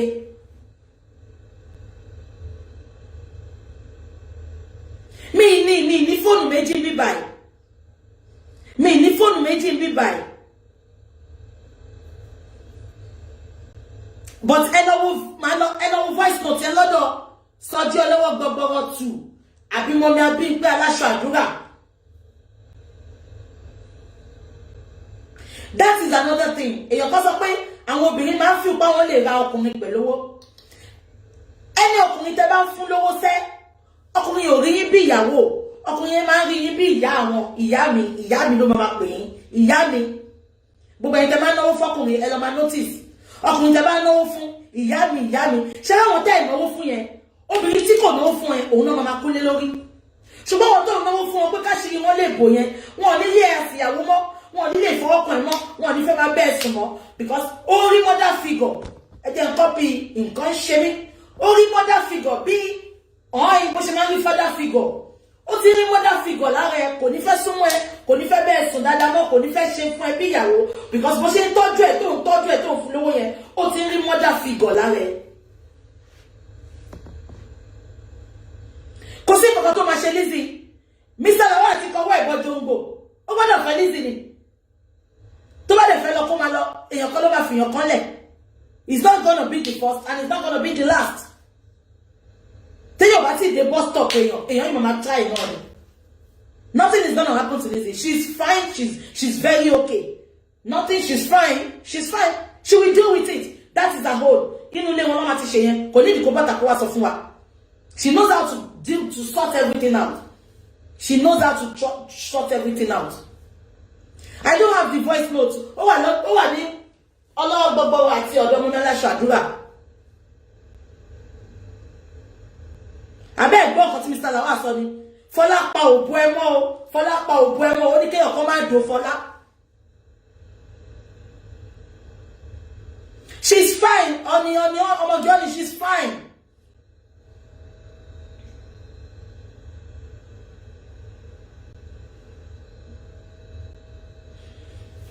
abẹ́gbọ́ Lizzy abẹ́gbọ́ Mr. Lawal tọ́jú òbú ẹ wọ́n wá ní kò do ó ń do Fọlá back to back ó ń dóra wọn kò lè sọ pé wọn ò do Fọlá wọ́n yìí ń dóra wọn gbogbo tí Lizzy lọ bí wọn ti lọ ń dóra wọn ó ń do ẹ̀rí tó sọ pé òun ti ń bọ̀ lọ́dọ̀ ẹ̀ ni ó ní ó dọ̀pọ̀ wà òun pọ̀ lọ́dọ̀ ẹ̀ òun ti wà lọ́nà ilé ẹ̀ lọ́yà ṣé o ní lọ́yà ní Mr. Lawal Lizzy ló ní lọ́yà náà ó mà ṣe o Lizzy ò jẹ́ kí n lè sọ̀rọ̀ tí n kò lè jẹ́ kí n sọ̀rọ̀ dáadáa.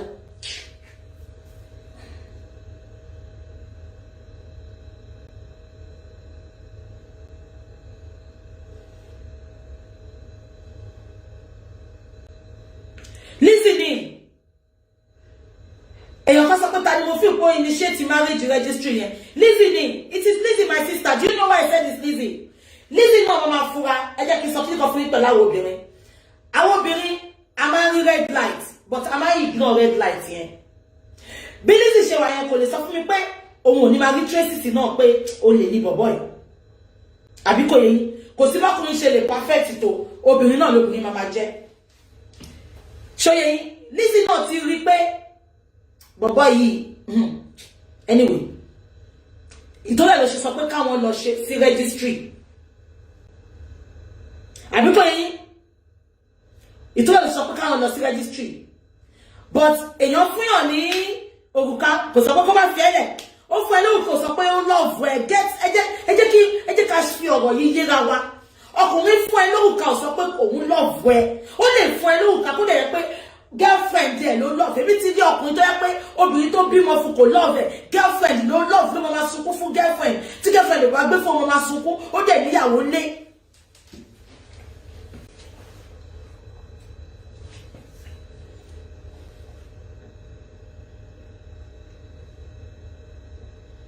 àbíkò yẹn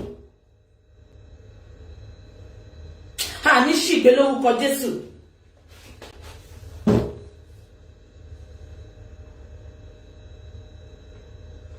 Ní ṣìgbé o. Gbogbo ọkùnrin tó wà lábẹ́ yín lẹ́yìn, gbogbo ọkùnrin tó wà ní ayé yín, gbogbo ẹ̀yin tẹ́ ń wò mí. Tó jẹ́ pé ọ̀tá ni tó fojú jọkọ, ọmọ á bá mi yà yín yà wọ́n lórúkọ Jésù. Gbogbo àṣírí ìkọ̀kọ̀, gbogbo ọkùnrin tó wà lábẹ́ yín, gbogbo ọkùnrin tẹ́ ẹ fẹ́ ni, bó jẹ́ boyfriend ni, bó jẹ́ ọkọ lé yín ni, tó ń gbàbọ̀dè fún yín, tó jẹ́ pé kò nífẹ̀ẹ́ yín tó wá tàn yín jẹ ni, ọ̀rọ̀ á bá mi tú láṣìírí síta lórúkọ Jésù. Ẹ ní ṣe dànù, ẹ ní ṣàṣe dànù, ẹ ní ṣàṣe dànù lórúkọ Jésù lórí ọkùnrin, ẹ ní ṣàṣe dànù.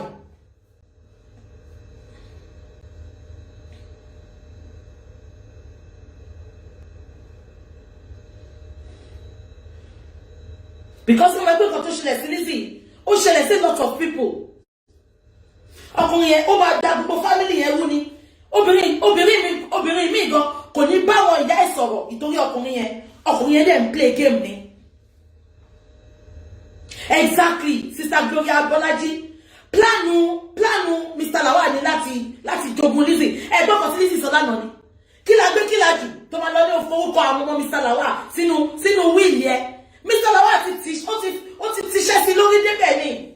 Àní tó bá ti ṣe gbogbo ẹ̀tọ́ tó ti rí pé òun ti gba gbogbo estate yẹn, wọ́n máa pásáyé, ẹ wá gbọ́, ọ̀tá ò lè rìn mọ́, ọ̀tá ò lè ṣe kíní kan mọ́, wọ́n dẹ̀ ti lọ registry, ó ti fún ní gbogbo nǹkan ní ayé ẹ̀. Mr. Lawal, Ọlọ́run ò ní gbà fún ẹ, olójú dúdú bí ojú nànà mú. Ọlá Lizzy ló yín jẹ́ o, àníjẹ́ lọ ṣe findings mi tán.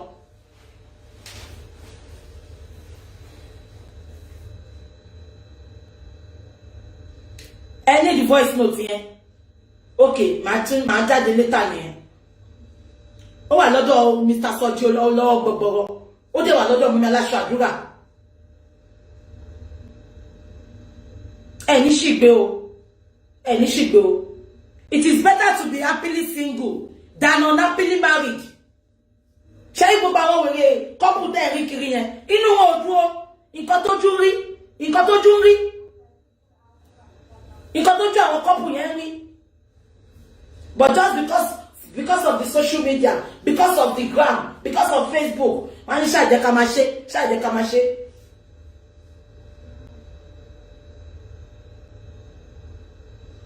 Season film kan Lizzy ò ní jáde mọ́, kò ní jáde mọ́. Tó bá jáde nínú àjáde fún. If she comes out again, I will come out for her. She should go and look after my princess. She doesn't need to come out again. Any got over first up because gbogbo yin na ẹ lọ gbogbo show ti Lizzy ṣe papa. Lizzy did not come and talk about herself. She's just talking on behalf of that man. Man tó jẹ́ kó ti sell in your house, tí on gbé jai. Olórí burúkú làwọn ọkùnrin yìí o. Ìjà ọkùnrin ṣòwò gbé. Àti tó wà nú lé yín lọ́wọ́lọ́wọ́. Ẹ mọ̀ ìjà tẹ́ máa gbé o because ibi tó ti gbé jai, ó ń bayé, ó ti bayé jẹ́. Dr. Halima. Benny, it is better to be happily single than unhappily married.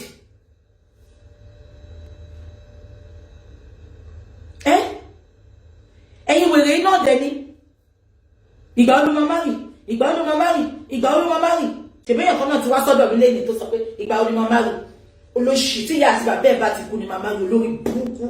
Olóṣì aláyé bàjẹ́. Ṣé mo sunkún ọkọ fún ẹ?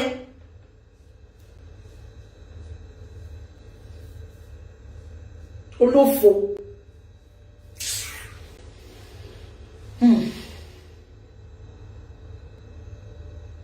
Exactly.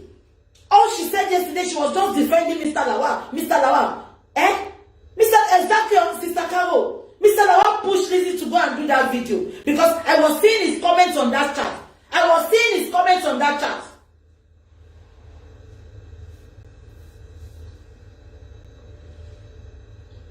On yìí bú Lizzy torí tiẹ̀. O lè fi á pé Fọlá. O ti sọ pé o gbọ́ lọ́dọ̀ ẹ̀. O ti sọ pé ṣé o máa sọ pé o ní kókó bọ́ǹdì lánàá yẹn ni. Scare me your fuck way. Kó ṣì dànù.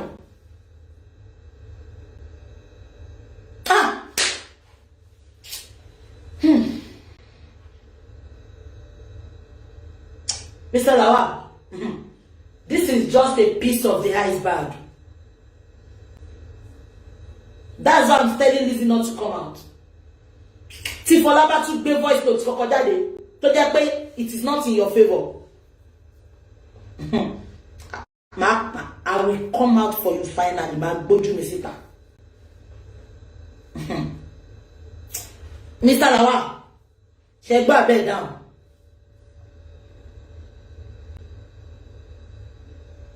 Ṣé gbọ́ abẹ́ down. Tí Fọlá bá tún gbé voice yìí kankan jáde níbi tẹ́ ti ń deceive Lizzy, máa jáde fún yín.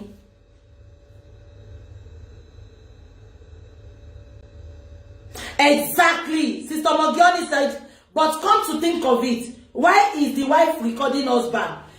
Oh, Sister Mogioni, ó dàbí torí, ó sọ pé torí Lizzy ti ń bọ́ta tó sọ pé kó lọ ṣe DNA, ipe bàbá yẹn kò bímọ. Ó sọ pé torí nǹkan tí Lizzy ti ń sọ, ló dàbí pé bàbá gẹ́ yẹn ṣe ti record láti fi ṣe evidence. Gẹ́ yẹn ò dẹ̀ mọ̀ pé irọ́ tí bàbá yẹn pa fún Lizzy ni. Gẹ́ yẹn náà Ọlọ́run mọ̀ ṣe jẹ́ kí gbogbo ẹ̀rí bẹ́ẹ̀ yẹn ni.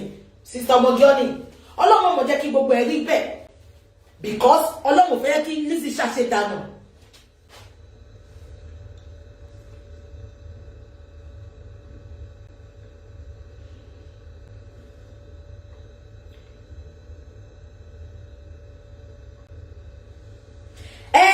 Ṣé wẹ́ pé èèyàn àwọn kan sọ pé báwo ni ìyàwó ṣe máa rìkọ́ọ̀dù ọkọ? Ẹ lọ wò náà, wọ́n ní fi ìyàwó ẹ̀wọ̀n ní kí sọ́wọ́ ọkọ tó jẹ́ ẹgbẹ́ àwọn oníràwọ̀ rẹ̀. Ẹ wo Mr. Lawal náà kẹ́ wo Fọlá, ìkan náà ni wọ́n. Because Fọlá ti rí èèyàn tí Mr. Lawal jẹ́ ló ṣe ń rìkọ́ọ̀dù ẹ̀. Fọlá ti rí èèyàn tó jẹ́, ó ti rí pé lórí burúkú pléyà ni.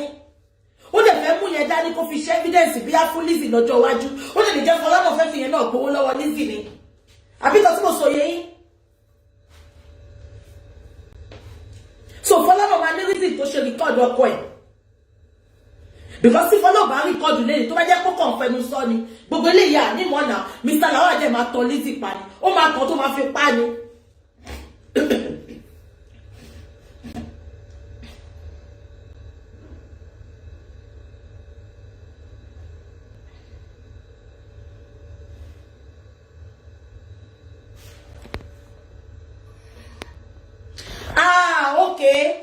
Wọ́n sọ pé Fọlá record Mr. Lawal because plan tí Mr. Lawal àti Fọlá ní. Wọ́n ní Mr. Lawal ti change the plan yẹn. Wọ́n ní nǹkan tí Fọlá ṣe bẹ̀rẹ̀ sí ní record ẹ̀ nìyẹn.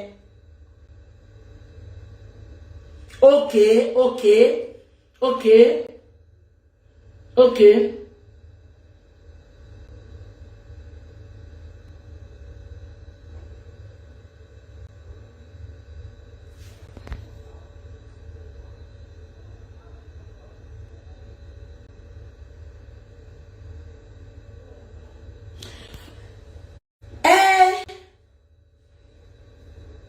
Lawal, he will do the needful. Lizzie, you are listening to me, you are hearing me. You have the money. Ma wo Fọlápé. This is my advice to Lizzie. Lizzie, ma wo Fọlápé rival any, àbí ex or any, please. See Fola as your sister. Empower. Mo ma pon ko e ko lo lowo yen, so it's not me ba Mr. Lawal sọ̀rọ̀. Lizzie, gbogbo 200,000, 20,000 yen is nothing. It is nothing. Kò bá jọmọ kan lóní, kò bá jọmọ méjì. It is nothing. Ẹ má fún ní ẹja jẹ, ẹ kọ́ bó ṣe ń pa ẹja. Àbí kò tí mo sọ yẹn, ẹ ṣe fọ́lọ́run kẹ́kàn ṣe kẹ́ fi ṣe sàdánkátà bí àwọn ṣe sọ. Lizzie, sórí ọlá inú kan àti gbogbo nǹkan tó ń ṣe, òun ló ń gbé ẹ lékè.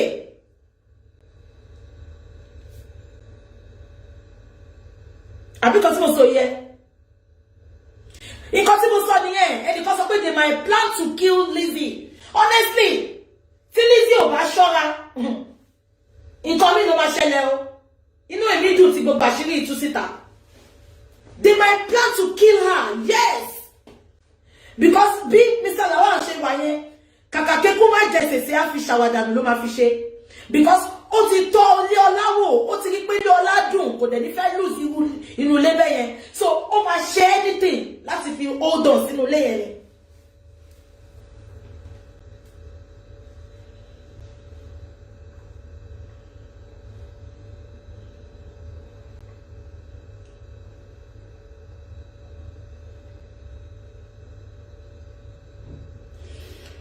Ẹ jẹ́ kí n máa lọ. Tí ẹ bá ti rí voice note yẹn gbé, tẹ́ ẹ bá ti gbọ́, kẹ́ sọ fún mi, màá lọ gbé lọ́dọ̀ Mr. Soji àti Mọ́mẹ́láṣọ Àdúrà, màá wá play padà fún yín. Ṣé ti gbọ́, mo ti ṣiṣẹ́ tán sìn, mo ti ṣe tán, mo ṣe bọ́ta wá ṣe fídíò, so mo ti fẹ́ máa lọlé, time ti lọ ti rẹ̀ mí. Tí ẹ bá ti wo fídíò yẹn, ìyẹn ò tiẹ̀ yé mi o. Èèyàn kan ní Tóyìn will be watching all this and smiling. Kí ni Tóyìn fẹ́ràn yìí fún? Ṣé torí Tóyìn náà bọ́ta wá sọ tiẹ̀? Ọkọ Tóyìn náà, Tóyìn lówó jùlọ náà. So ẹ má compare me, please. That is what I won't tolerate. Don't come here to compare Tóyìn and Lizzie, please. We are not doing comparison here. Ta ló mọ̀ Ajẹ́yẹmí náà, ta ló mọ̀ yẹn náà? Kí ni yẹn náà ń ṣe? Tóyìn náà ló kọ́, ṣé Ajẹ́yẹmí náà ló kó lọ sílé Tóyìn? Ṣé sọ fún ìpọkàn Tóyìn ló kọ́lé ni? Tóyìn náà ló fowó ra lé tí yẹn náà kó lọ bá àwọn ọkùnrin tí ò ní tìjú. Báwo lọkùnrin ṣe máa ra lé tọkùnrin máa kó lọ bá pàápàá? Kí ló ṣe àwọn ọmọ ní tíátà yìí náà? Ẹ jọ mo fẹ́ ẹ má wá compare mi báyìí because this is not about Tóyìn and Lizzie. Mr. Lawal bú mi báyìí. Ṣé kò tí mo sọ yẹ yín?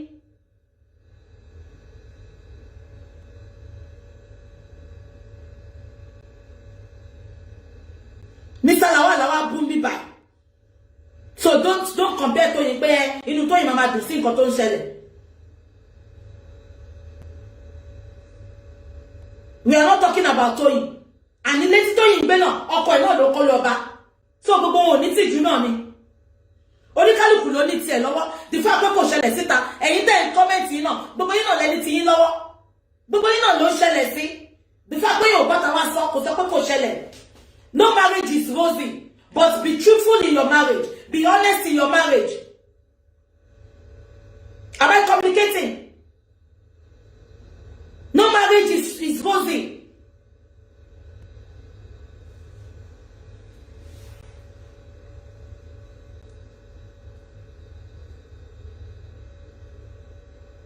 Àbí kí ló ń dárúkọ Tóyìn fún? Don't mention Tóyìn's name. Mo sọ pé ìjà tó wà láàrin Tóyìn àti Lizzie, a máa bá wọn parí ẹ̀. Nǹkan tó yẹ káwọn àgbààgbà ṣe nìyẹn. Ẹ má máa búkọ fúkọ. Ìjà tó wà láàrin Tóyìn àti Lizzie, a máa bá wọn parí ẹ̀. Kò síjà tí ò ṣe parí. A máa bá wọn parí ẹ̀.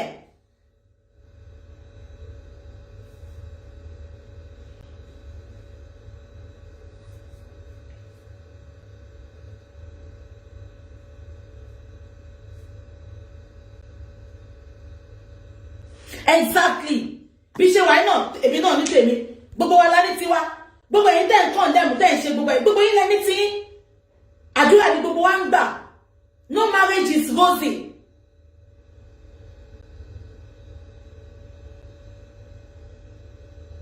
Marriage is sweet. Marriage is sweet. You have to go to the marriage with a cutlass, with a knife and fork.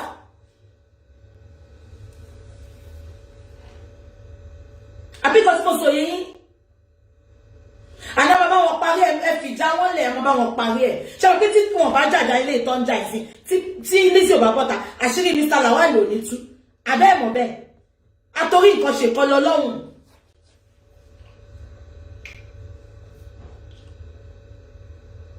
Àbí kò tí mo sọ yín. Obìnrin tó wà hard working bẹ́ẹ̀ yẹn. Lizzy ò wà hard working. A lọ gbọ́kùnrin kan á máa pàṣẹ òṣì fún ẹ. Òun ló ní car lot, òun ló ní car wash.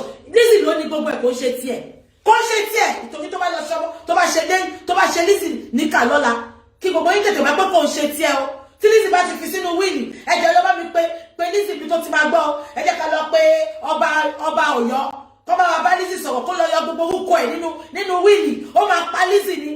Bí Lizzy ṣe bó ṣe ti mọ̀ pé Lizzy ti forúkọ wọn àtàwọn ọmọ sínú wíìlì yẹn. Ó máa pa Lizzy ni. Ìkà olójú dúdú bí ojú nànà mú.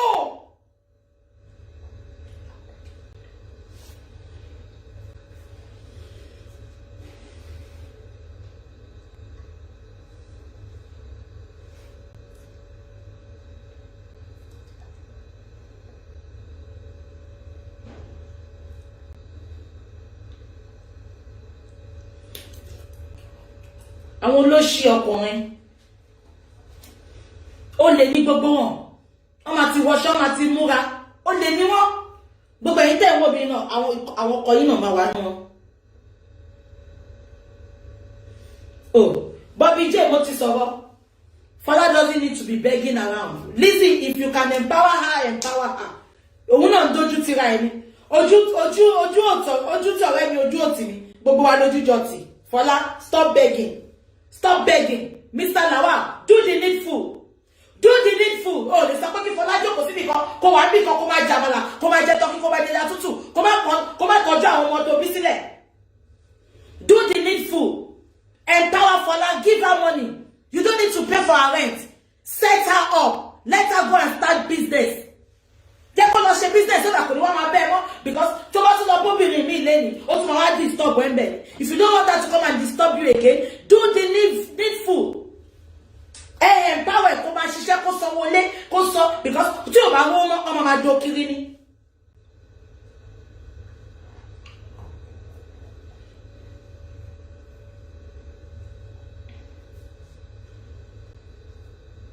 Ó lè ní gbogbo wọn, ó lè ní wọn.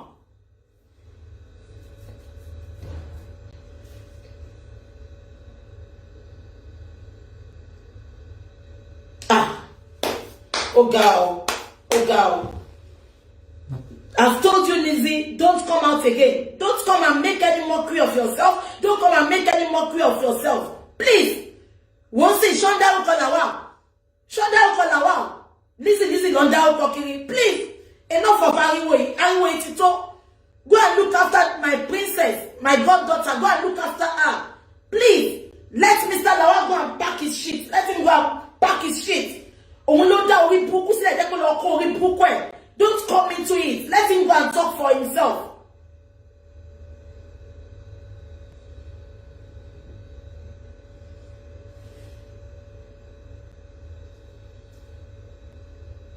Please, Lizzy, I'm talking to you as a sister. Don't come out. Don't come and explain to people. Please. You don't need it. Don't come and debunk anything. Let Mr. Lawal go to people and ponder, KK, and anybody go back, come on, evidence in one. Don't involve yourself, Lizzy, please, because that one shakeable plan when you were not there. You were not there. And I just keep suffering your bringing like ọjà tọwọ́ bá ti wọ̀ mistake tẹ́ obìnrin máa ń ṣe nìyẹn ọkùnrin kan bí mo síbi kan sọ pé mi ìfẹ́ obìnrin yẹn mọ́ mi ìbọ́ sọ̀rọ̀ mọ́ ọjà tọwọ́ bá ti wọ̀ ẹ gbàgbé ọyìn máa bá sọ̀rọ̀ ẹ gbàgbé bó ṣe happen mẹ́jẹ̀ kọ́kùnrin kan wá tán ẹ pé bébí mama mi ní mi ìbá sọ̀rọ̀ mọ́ mo ti fílẹ̀ tọmọtọmọ àbólórí burúkú lọkùnrin náà ni tọmọtọmọ wo ó pe ọmọ yẹn lẹ́yìn ó pe ọmọ yẹn àtìyá ẹ̀ lẹ́yìn irọ́ ló ń pa fún ẹ.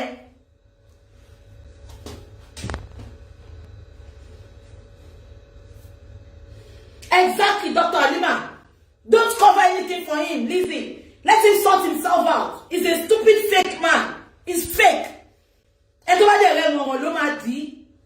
Stay out of it, please, my sister, because it's yet to put you. Let him go and face it. Take all of face here, Don't come and defend him again.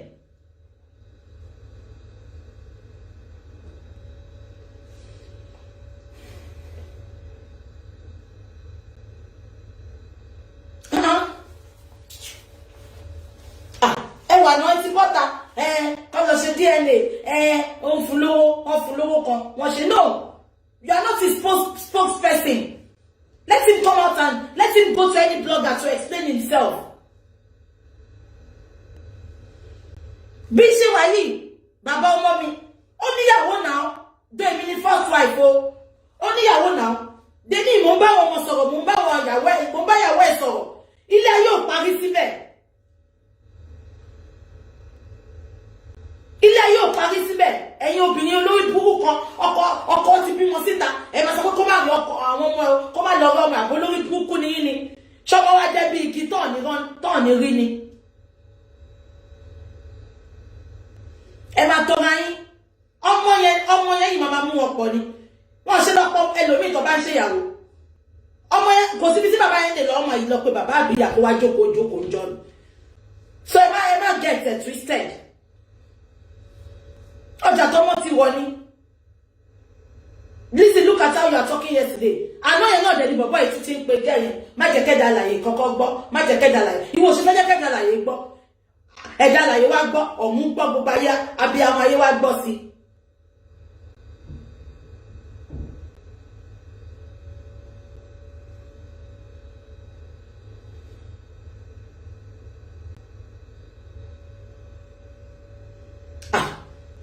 That's what she buy bimori. It's a bimor now. You have a child.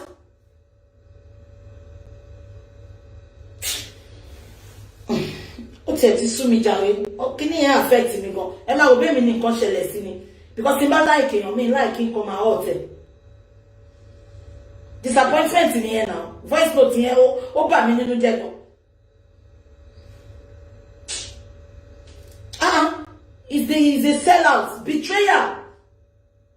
Ọkọ tí mo gbé sórí bí gala tí mo máa celebrate fún gbogbo ayé tí máa pọ́nlé tí máa kúnlẹ̀ fún lóúnjẹ tí mo fi àwo sóyòyò àwo queen mother tí mo fi sáàbò oúnjẹ fún kan wá gbọ́ pé ó dẹ̀ ní kí ló máa sọ pé kán lọ ṣe DNA àṣọ tí ẹ̀ṣì lọ́ rí wọn. Bàbá yẹn ti confirm nínú voice note yẹn náà. Ó ti confirm. Ó sọ pé torí àwọn ọmọ mi mo ṣe ń wá o. Bàbá yẹn sọ fún gẹ́ẹ̀ yẹn. Bàbá yẹn mọ̀ pé òun lòun lọ́mọ. But ó sọ fún Lizzy pé kí Lizzy lọ máa sọ fún wọn pé kán lọ ṣe DNA. Ẹ wo game tó ń play bẹ́ẹ̀ yẹn. Ẹ lọ gbọ́ voice note yẹn náà. Ó sọ náà. Ó ní torí àwọn ọmọ mi ni o. So ó mọ̀ pé òun lòun lọ́mọ yẹn. Ó dẹ̀ sọ fún Lizzy pé kán lọ ṣe DNA. Ọkùnrin is wicked, honestly. Ó jẹ́ kó castrate gbogbo àwọn ọkùnrin tó wà láyé ni.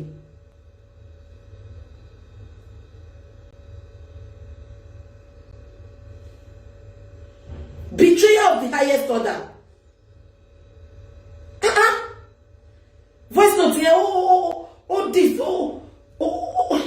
ìtẹ̀wọ́ bẹ́ẹ̀ olóyìnbó ṣe ń pè jáde. Voice note yẹn ṣe mí yamayama látàárọ̀ ni.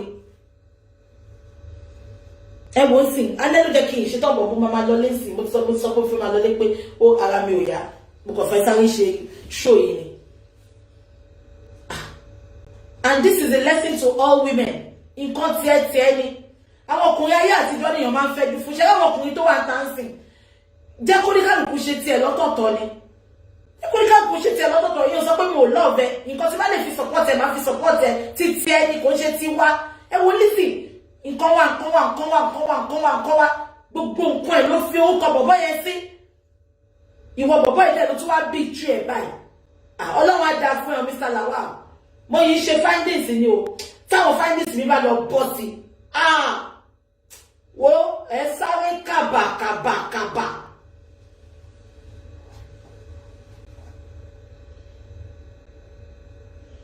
Destabilize ẹ ṣe jàre. Ọmọ pé tẹ́bá ti ń ronú ju òyìnbó máa sápa yín lórí ni. Ó destabilize mi látàárọ̀ ni. Gbogbo voice note yẹn ó rẹ̀ mí ni mo níta nìyàn fẹ́ trust láyé. torí ẹ̀ mo ṣe gbé update yẹn sí pé I'm still observing gbogbo ẹrẹ́ mi ni pé kí ló dé ta la fẹ́ trust but baby yìí kò disrespect man yìí ó ọ̀nà ẹ̀gbọ́n náà kí ló tún fẹ́ àṣewèrè ní plan tiẹ̀ ènìyàn ń wojú ọba olúwa ń wọkàn ọlọ́wọ́ á mú gbogbo àṣírí ìkọ̀ pé ó tú sí gbangba ẹlẹ́dàá ọmọ tó ń bí ni ọmọ yẹn orí ẹ̀ le gan ọlànà kan tí Lizzy dẹ̀ ń lò fún ẹ náà ló jẹ́ kọ́lọ̀ mú ẹ ẹjọ́ ẹ̀yin abiyamọ ayé mo bẹ̀ yín ní ẹjọ́ mo bẹ̀ yín mo bẹ̀ ṣẹ̀dá yín mo bẹ̀ lẹ́dàá yín ẹjọ́ ẹ soft pedal lórí ọ̀rọ̀ Lizzy ẹjọ́ she won't come out again ẹjọ́. Your calling Bukky, retrace your comment. If they castrate us, how we go the service now? Ẹjọ́ mo bẹ̀ gbogbo ẹ̀yin abiyamọ ayé ẹjọ́ mo bẹ̀ yín ẹjọ́ inú burúkú ò ní bí yín ẹjọ́ burẹ ẹ bá mi dáríjì Lizzy ẹjọ́ please don't come out for her again. She's gonna do the needful. She won't come out again. She won't come to debunk anything. Please ẹjọ́ ṣé ti gbọ́ ẹjọ́ ẹ bá mi soft pedal ẹjọ́ mo bẹ̀ yín ní ẹjọ́ ṣé ti gbọ́ ẹjọ́ kò ń ṣòun náà kò sẹ́ni tó lè ṣe nǹkan tá a fi sínú ìbọn nìbọn fọn jáde nǹkan tí Mr. Lawal irọ́ tí Mr. Lawal ń pa fún àbí kò yẹn sister ọmọ mi tún sọ good afternoon sis nǹkan tí Mr. Lawal ń sọ fún ló wá ń sọ síta kò ń ṣòun náà ló make ọ̀rọ̀ yẹn ẹjọ́ ẹ̀yin abiyamọ ayé ẹjọ́ ṣé ti gbọ́ ẹjọ́ ẹ soft pedal ẹjọ́ ẹ má bù mọ́ ṣé ti gbọ́ ẹjọ́ ẹ jẹ́ kí gbogbo apanupọ̀ ká bá Mr. Lawal wí àbí kò yẹn she won't come out.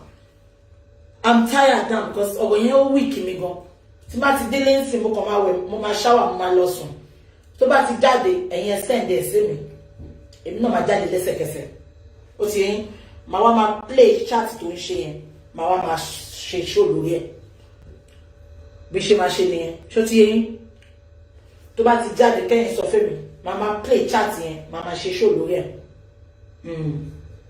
ṣé ti gbọ́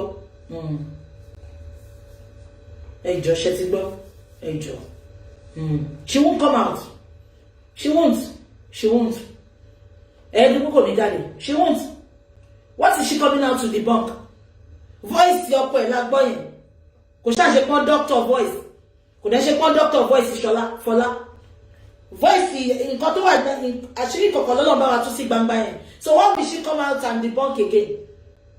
She will come out and tell us that she knows about the plan. And she will come and do that. She won't come and do that. Just leave it. She won't come out. She won't come out.